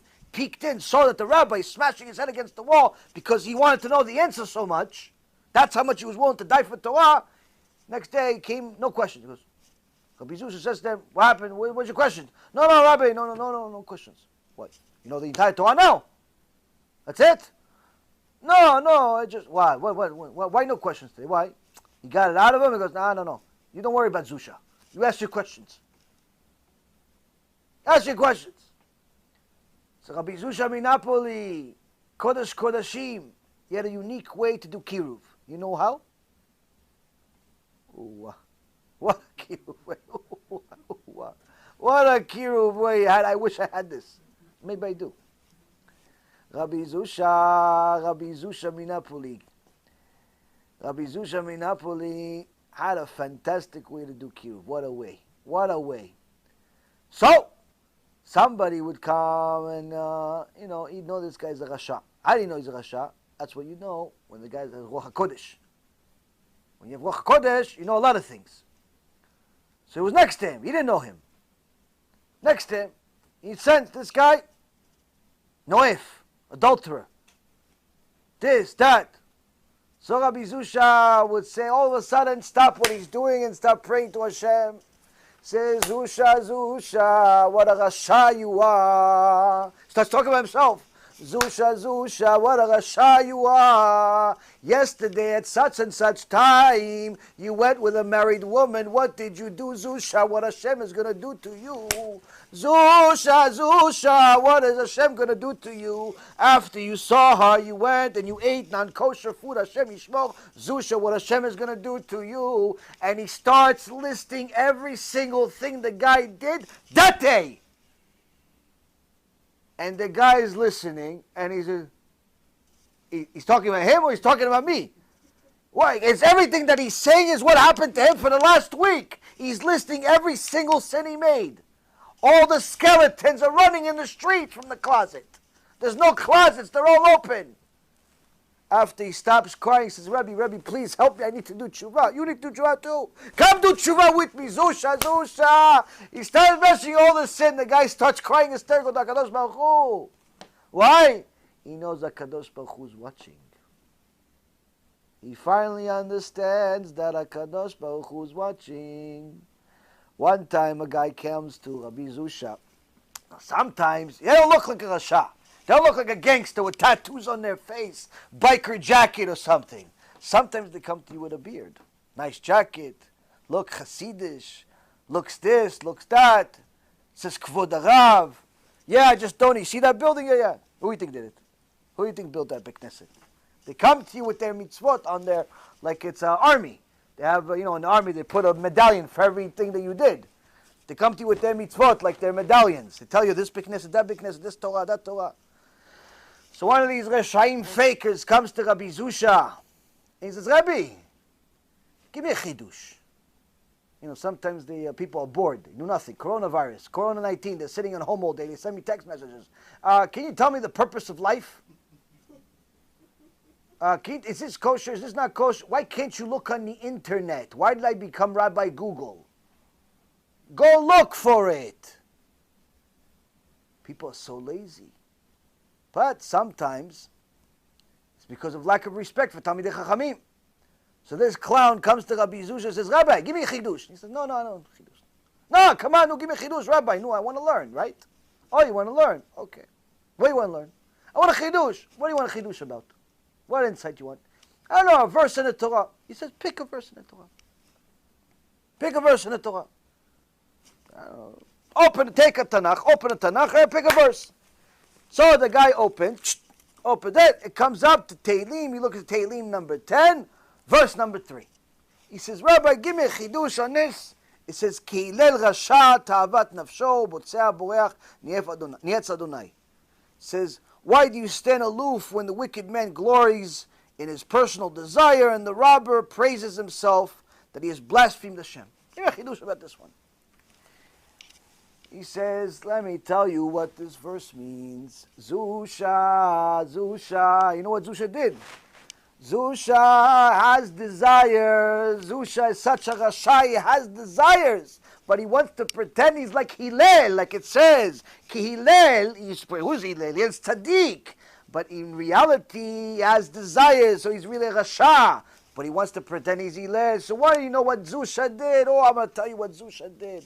Zusha just yesterday in the afternoon on such and such time, he saw some girl that he liked that wasn't his girlfriend, that wasn't his wife, it was actually somebody else's wife, and he took her behind the building. Zusha took somebody else's wife behind the building, and he says, listen, I'm a humble man, I don't know, I can't afford a kid this. Let's do it, let's do it inside the garbage can. And he was hiding in the garbage can with somebody else's wife. That's how much of a Rasha he is. That's how much he desecrates Hashem's name. What a Rasha. What do you think of Zusha? The guy starts hysterical crying. Why? That's everything he did yesterday. The guy was an adulterer, pretending to be a tzaddik. So Zusha told him, that's the pirush, because he said, for the Rabbi, how did you get this from the pasuk? He says, look, it says Hillel Rasha Tavat Nafsho. Says Hillel, pretends to be, who's Hillel? He's tzaddik. But in reality he's Rasha. Why is Rasha? Because of Tavat Nafsho, because he cannot control his desires. Someone can be Hillel, can be born Hillel. But if he can't control his desires, Rashahu. And that's why He wants to pretend he's Hillel. So he does it behind, not in the open. Pretends to be a donor. Pretends to be a tzaddik. That's what Zusha does. The guy understood it's not Zusha. It's not Zusha. You see, Rabotai Karim, a person understands that when a Kadosh Baruch Hu is watching, he has to act differently. And sometimes he has to pay attention to the things that are moving his body, the things that are in front of him. Now, you have to rebuke yourself. You have to make sure that you're honest with yourself. And you don't forget that no matter what you do, Hashem is watching you. And if you don't help yourself, Hashem will send you a messenger. Initially, the messages are light. But the messages get stronger as we ignore them. In the previous generation, the mitzvah that we learned about in last week's Parashat Kedoshim, HaKadosh Baruch Hu said, you be holy because I am holy. We have to be holy people.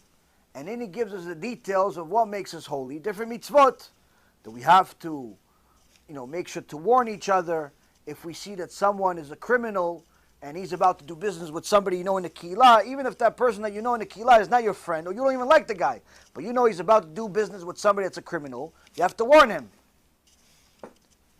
So you can't just stand there while somebody else's blood is being spilled. If you see that there's another Jew, you have to love this Jew. If you see another Jew making a sin against Hashem, if it's a sin deoraita, if it's a sin from the Torah, you have to rebuke him. Now, it's different mitzvot. But you cannot hate people, and so on and so forth. So the mitzvah of ocheach tocheach et amitecha, that you must rebuke your brother, velo tisad avchet, and then do not come to the way of sin, that was in Parashat Kedoshim. Last week. In a previous generation, there was a few tzaddikim that were zealous for Hashem. One of them was Rav Shalom Shbadron. Rav Shalom Shbadron, Zchuto Tagil Aleinu, was not only a gadol b'Torah, but also a powerhouse when it came to helping Am Yisrael do tshuva.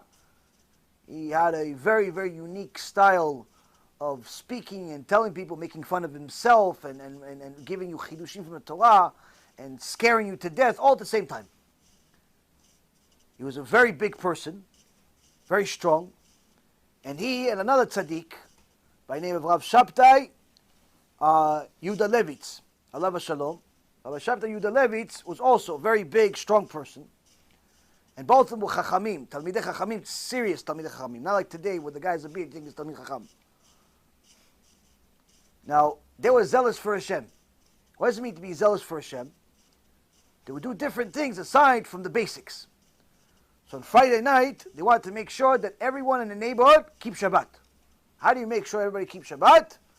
On Friday, they'd come to every store. Shabbat's coming. Like 2 hours, 3 hours before Shabbat, they'd come. Okay, Shabbat's coming. Let's go. Close the shop. Remind everybody, every Shabbat, close the shop, close the shop, close the shop. Now, you have somebody coming to your store, remind you, even if you don't keep Shabbat, but every Friday comes to your store, tells you to close shop, don't open on Shabbat, after a while, just from the embarrassment, you stop. Unless you're the exact opposite of them. You're zealous for sin. And there was such a person. There was one Rasha that hated Judaism. Not only hated Judaism, was zealous for sin. He hated when they came. They come to a store, tell him Shabbat, Shabbat, and he continue working, careless about what they say. Now, Rav Shbadron and Rav Yuda Levitz weren't just somebody you can pick on. They wanted to make sure if they needed you to close the store, you're going to close the store. So one day, this guy decides, I'm going to get my revenge. What does he do? He goes, he buys a huge pit bull. Vicious pit bull, raised in one of these backyards places where they fight dogs and stuff. Dog just can't wait to kill somebody. Now, pit bulls in general, they're very loving animals. I had one for 16 years. But if you train them to do the opposite of their nature, they'll do it because they think that they're protecting you. So he had this vicious pit bull, bought it, and hid it in the basement. Now, anyone that's ever been in a retail store, many times the stores, they put all of the stock of their merchandise in the basement. So they have like a door to the bottom, to the basement. It's like a gate that opens. And there's just stairs that you walk down the stairs. So what did he do? He had the dog right behind it. So as soon as he opens it, the dog lunges, comes out to whoever's in front of it. And that was his plan. Have the dog sit there, starving, waiting, whoever's in front of him, as soon as he opens that gate, finished. Who's the lucky candidate? I'm going to go against these religious people. So this Rasha waited the whole day, licking his lips, waiting for the opportunity to hurt some religious people. Only today, he tried hurting the wrong ones, but the right ones. So, as you would have it, a couple of hours before Shabbat, Rav Spadon comes to the street, start, Shabbat Shalom, Shabbat Shalom, it's time to go, Shabbat Shalom, everybody do one store after another, one store after another. Eventually they get to this guy's store. And they come together, one on this side, one on that side. Shabbat Shalom, Shabbat Shalom, Mr. Reuven, Shabbat Shalom. Shabbat Shalom, huh? He opens the gate, the pit bull lunges out. Rav Spadron looks at Rav Yehuda Levitch, they look at each other, As the dog, mamash, this was like instant. People saw this. Instant. The dog lunged at them. One caught him from the front. The other one caught him from the back, and they ripped the dog in half. They were so powerful, they ripped the dog in half. They put it on his table, Shabbat Shalom, and left. He kept Shabbat from that point on. From that point on, he kept Shabbat. Why? He understood this is not human power. This is Kedusha power. It's Kedusha power. We have a hard time ripping a steak. With the fork and a knife too. But when you have two giants in Torah, Kadosh Baruch Hu will not let them get scratched. True story. You see, Rabotai Karim, HaKadosh Baruch Hu sends different messages to different people in their own way. The more specific you need it, the more it's going to shock you and maybe hurt you. That guy was not going to do tshuva any other way. He thought he's going to get revenge against the Torah. He had something coming to him. He got a personal message, but that's the message that he needed.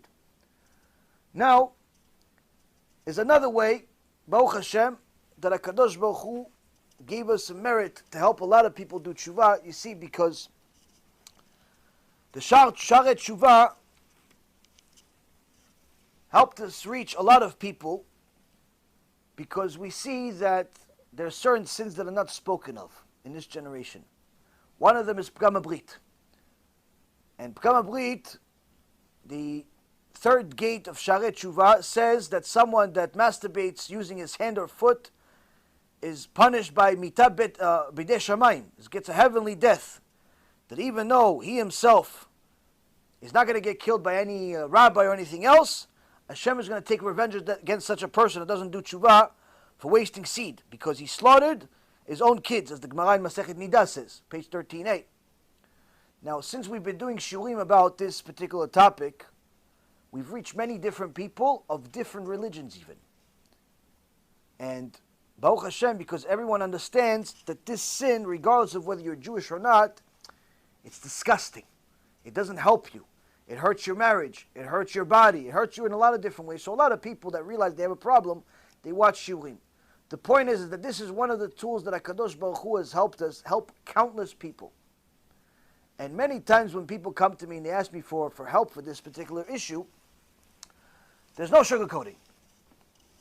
I tell them, listen, this is the playlist, watch the whole thing. Why, can't I just watch one shiur? I said, no, you watch one shiur, you're going to go back to sitting in 2 days.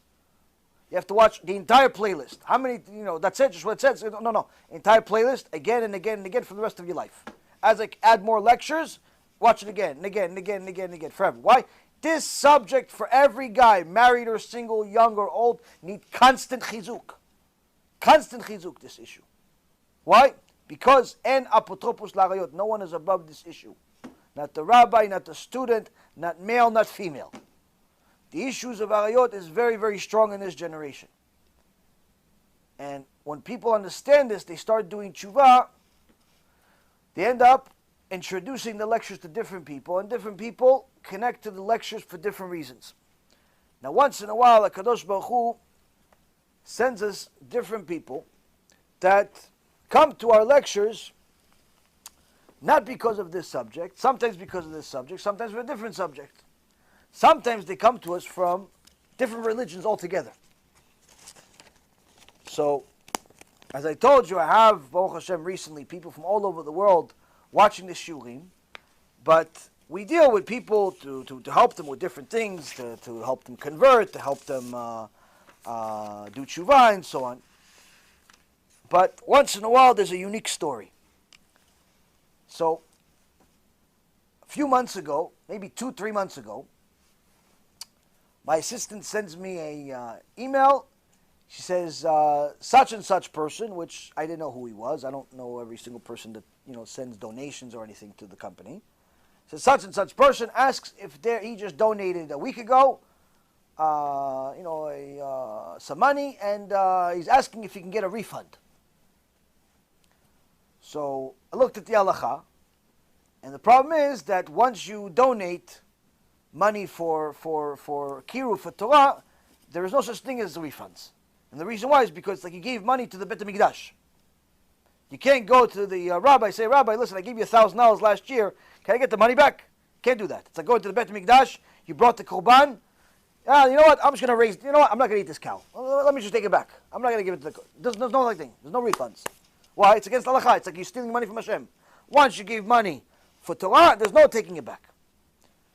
But the same token, I know that some people don't understand this. They think, no, you're just making it up. You're just trying to steal the money from the people. Like stupid stuff that people make up in their head. So after discussing it with Rabbi Ephraim, he says, listen, very simple.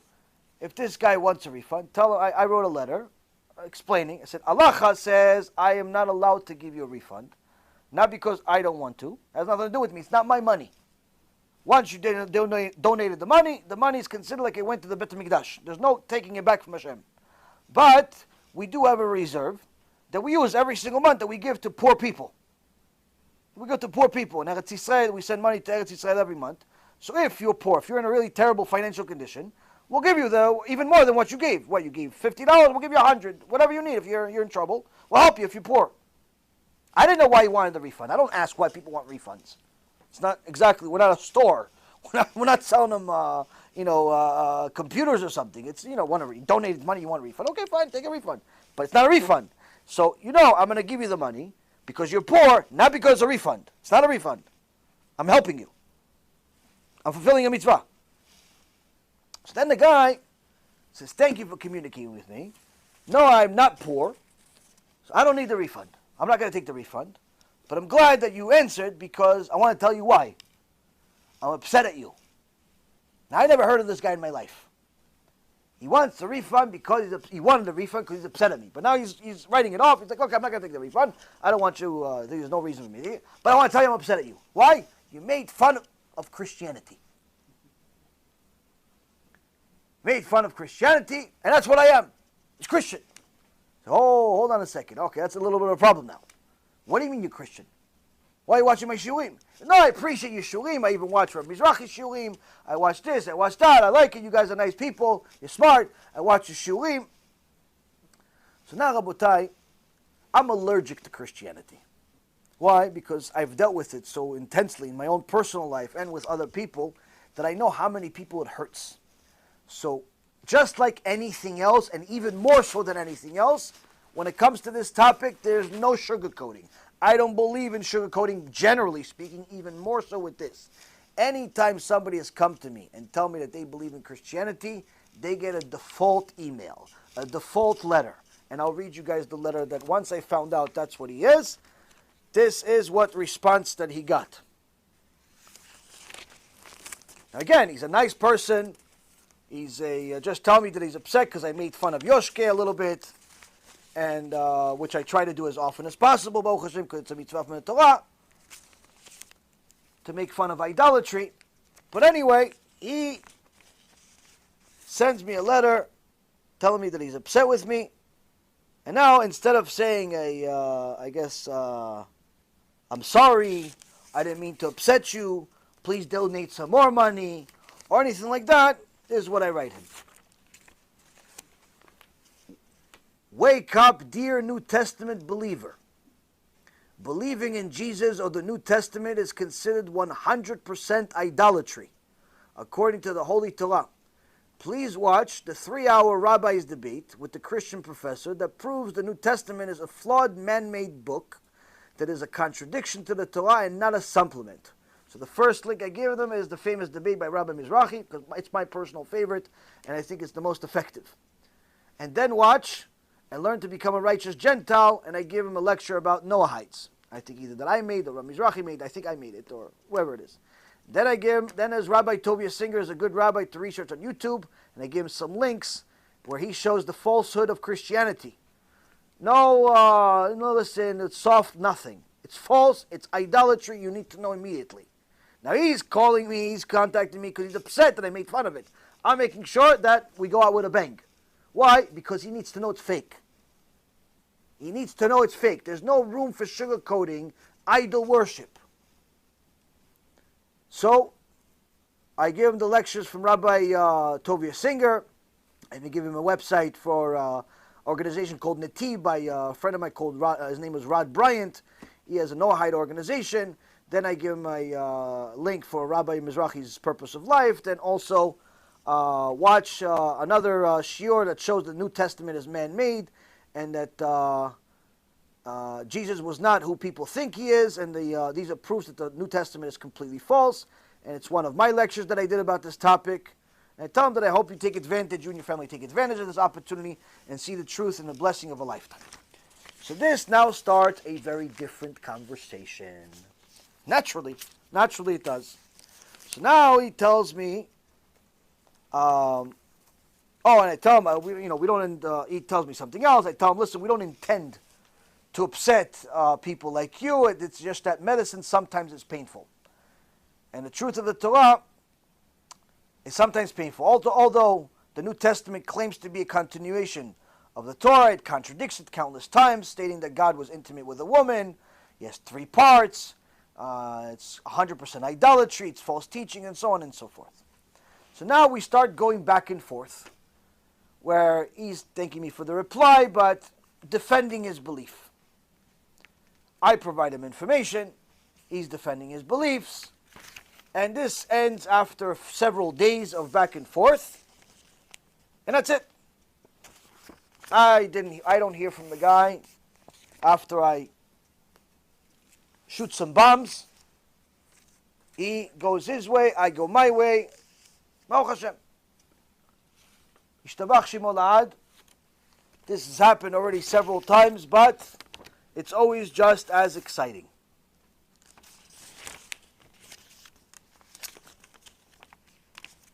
Dear Rabbi Reuven, you may recall the discussion we had via email titled Donation Refund 2 months ago. In it, I was suggesting you debate a Catholic priest and that I wanted a donation refund because of uncharitable remarks you and one of your followers have made. Well, I have news that may be of interest to you. I know you're a busy man, so I will be as brief as possible. 1. I wanted, past tense, a refund because someone on your channel positively mentioned Louis Farrakhan and you didn't denounce them, yet you have publicly denounced Christians in the past. So I thought you were demonstrating a double standard by criticizing Christianity by giving others a pass. In hindsight, I know you can't respond to every public comment, nor would you want to involve yourself in every matter. I know you wouldn't endorse such a man like Farrakhan, and I comment that it was not your fault. It was the fault of the commenter, and so on. 2, right to the point, I have finally accepted Judaism. I have been watching Rabbi Mizrahi since 2018, and I believe God led me to his work correspondingly, and probably of no coincidence, I'd lose my faith in Christianity during the Catholic season of Lent up until Easter of the year 2018, 19, and 20, on the dot without fail. And in so many words, he continues to tell me the details of his tshuva. He says, simply put, I do not want to commit the sin of idolatry any further, nor follow corrupted translations of Hebrew transcripts, Hebrew scriptures. I don't want to commit sin in general. Rabbi Tovia Singer clearly proves how the Torah and the Tanakh were changed to accommodate the New Testament, and that's simply wrong. And as for the New Testament itself, obviously contradicts the Hebrew scriptures and can't be defended. Wow. While writing this email, you just connected a dot for me in your latest lecture, called Is Sinning in Your Blood? This was last week. During these aforementioned Lenten seasons, I switched to pescatarian diet for 40 days. 2020 has been an exception because I've started to eat kosher. And he continues to go into the details. Long story short, Rabotai Karim, if it wasn't for a few things that we'll highlight right now, this person would continue being an idol worshiper. What is he doing now? He's moving in 2 days to a Jewish community. He's starting a formal conversion process, Be'ezrat Hashem. He's abandoned idolatry altogether, and Be'ezrat Hashem, very soon you're going to see another Jew added to the world. Now, what are the noticeable keys to the success here? 1, the mitzvah of ocheach tocheach et amitecha, although it is a mitzvah for you to rebuke your brother, right before it, it does say that you're not allowed to stand there in front of the blood of somebody else. While somebody else's blood is spilled, that somebody else could be a non-Jew also. If you see someone that is harming themselves and you can help, help. Jew or non-Jew. Person is hurting themselves, you have the tools to help them, you have information, you have links, you have a mouth that you can help them if you can. That's what was brought to your attention, and it wasn't brought to her or to him or to somebody else. So although it's not an obligation to rebuke, it is an obligation to not stand there while someone's killing themselves. And if you do it for the sake of heaven, it'll work more times than it doesn't. This is not the first time someone that's defending Christianity to me ended up going into conversion process and becoming a Jew. Several times it's happened. They try, several missionaries will contact me, and today, Baruch Hashem, some of them are already Jewish. So when you do things for the sake of heaven, the results are very different. But there's also a very, very important factor on his end that he did without even realizing. You see, the Torah tells us that one of the worst people in the world, where the source of idolatry stems from in the world, where the sort of hatred for Judaism, for Torah comes from, started with a person by the name of Nimrod. Nimrod Rasha. His name itself means Marad be'Hashem, enemy of Hashem, went against Hashem. But Nimrod had a arch enemy. Who? Avraham Avinu. Avraham Avinu embarrassed him in front of everybody. When he wanted to throw him into the fire, Avraham was dancing with a Kadosh Baruch Hu inside the fire. Nothing happened to him. But after this, Nimrod wasn't ready to do tshuva. Why? He's a king of all these people, most powerful person in the world. He doesn't want to give up all the millions. But he's not stupid either. What did he do? He told his son, said, Eliezer, it's better that you're his slave, you're a servant of Avraham, than a king after me. And he sent his son, Eliezer, to be the servant of Avraham Avinu. Now Eliezer grew up and became a tzaddik, huge tzaddik. Eliezer, anytime Avraham couldn't give a shiur to people, because he did kiruv with everyone, made millions of people do tshuva. The Zohar Kadosh says that people would come to Avraham Avinu's house to eat. He'd say, okay, you can eat, no problem, but you have to Birkat Hamazon. Oh, what's Birkat Hamazon? You have to say thank you to Hashem. Don't want to, you have to pay. Oh, okay, since you say Birkat Hamazon, we give you a shiur. What's the first shiur? Genom. That's what Zohar Kadosh says. First shiur. First shiur, Avraham Avinu would give people, first time. Wasn't about Hashem took back his millions. What? Avraham Avinu didn't have to talk to Hashem took back his millions. No. What do you say? Genom. What's Genom? Oh, I'm going to tell you all the details. More than I have. More than I have. Gemara Masechet Avodah Zarah says, just the tractate of Avodah Zarah that Avraham Avinu had is bigger than our entire Shas, Bavli and Yerushalmi together. That's how much Torah he had. And we teach them about Genom. Details we can't even know about. First shiur. No wonder they did tshuva. Now, kind of contradicts what we said before. Avraham, killing it for me right now. So now, Rabotai Kareem, Avraham Avinu has this Talmid. Anytime he can't give a shiur, he has to have somebody else. He can't cancel shiur Torah. What do you do? Eliezer, yalla, give him a shiur. What is it about, Rabbi? Genom. Okay, yalla, no. Same shiur as last week? No, even better. More Genom. Okay, yalla.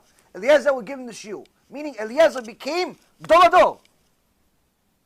Eliezer became Kodesh Kodashim. One day comes, Avraham says, okay, it's time for us to find a kala for my son, Yitzchak. Eliezer has a daughter. Now this daughter grew up in Eliezer's house, grew up in Avraham Avinu's house. So you know she's a tzadikah. She went to a Bet Yaakov, Tznuah, Kisui Rosh already at 3 years old. Hey, Shtabach Shimo. She Pasak Barambam. Kisui Rosh, everything. Tzadikah. Said, why did you give my tzadikah to Avraham? I have a daughter. You have a son. Shidduch.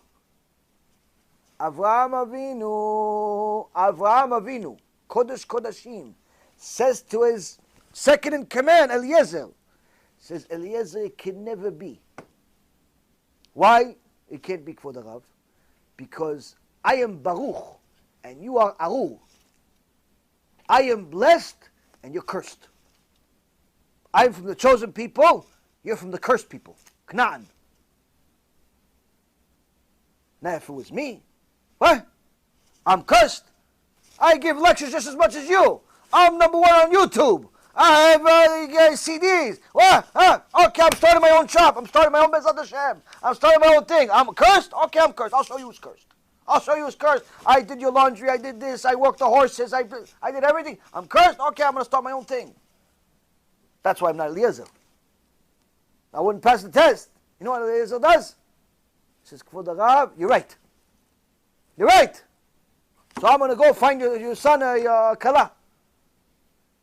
When he came back, when Eliezer came back, what did Avraham say to him?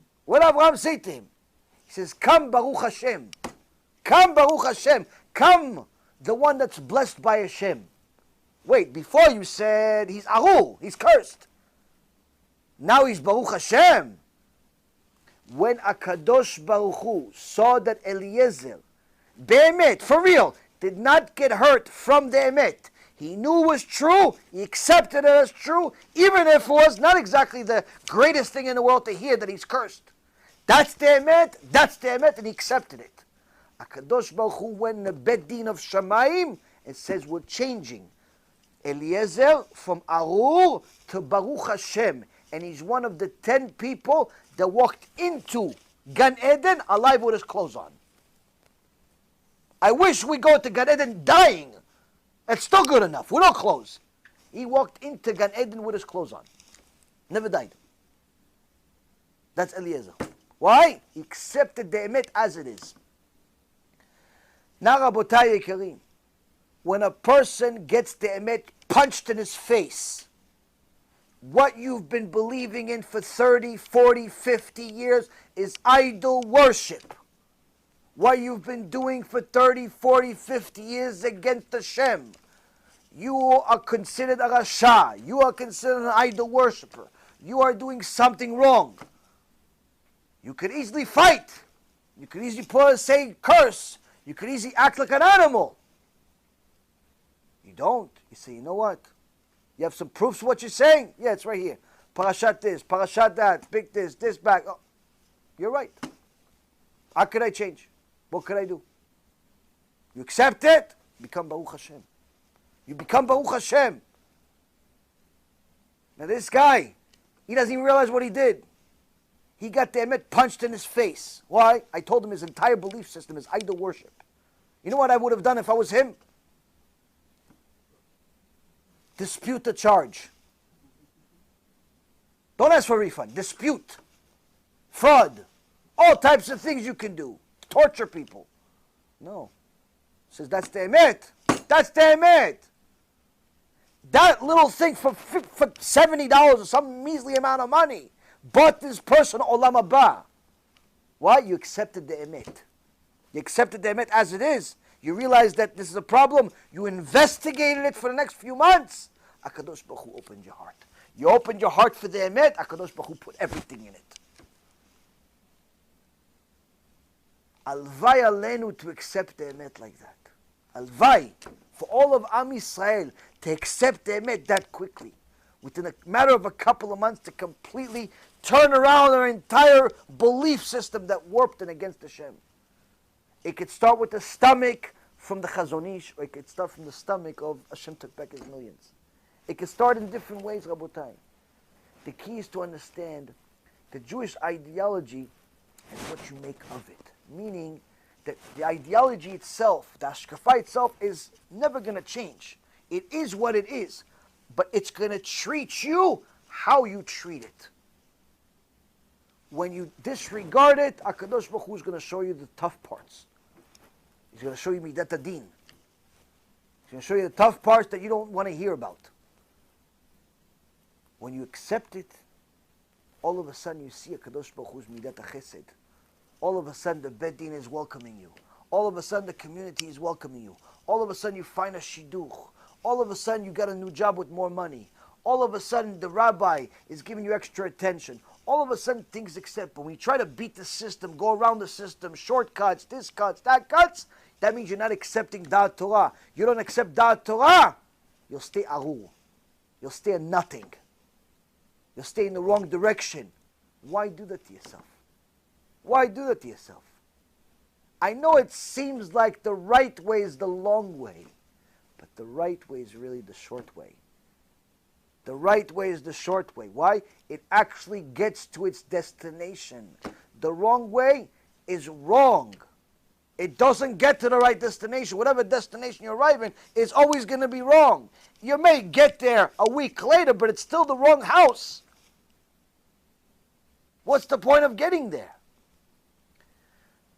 The ideology of a Jew is supposed to be that I'm going to listen to whatever Da'at Torah is, no matter what. No matter if it's comfortable for me, not comfortable for me. I like it, I don't like it. I agree with it, I don't agree with it. Because I know that the minute that I hear Torah, I know it's emet. The minute that I know it's emet, and it can be proven with a pasuk in a Torah, it can be proven by a sage, it can be proven by Tanakh, by the Gemara, by the Puskim, it can be proven. It's not something out of thin air. It can be proven. I know this is from Mount Sinai. I want as much of it as possible, no matter how much it hurts, because I know that that pain is just the beginning.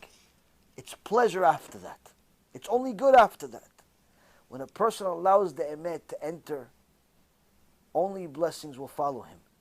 Only blessings will follow us, Rabotai. So it's important for us to accept the emet. When we accept the emet, no matter how uncomfortable it is, guess what? All of the other things that we want start working out. Even our Yirat Shamayim is easier to acquire. Why? You accepted the emet, Yirat Shamayim starts entering. You start understanding things better. Now you understand why I need to fear this, fear that.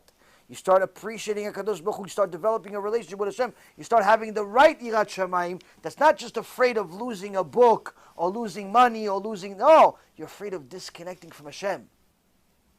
You start getting the right Yirat Shamayim, the Yirat Shamayim that you want. That's not just based on fearing of stuff. You're fearing of disconnecting from Hashem, losing this wonderful feeling. But it all starts with accepting the Emet. Be'ezrat Hashem, we all have the merit to accept the Emet as it is, live with it, and make sure to always publicize it to our brothers and sisters in the four corners of the world, because if you deserve the Emet and you want the Emet, they do also, they deserve it also. Don't be an ungrateful person and keep the Emet to yourself. Publicize it to the world, and I promise you, HaKadosh Baruch Hu will bless you to no end. Baruch Adonai Le'olam, Amen ve'amen.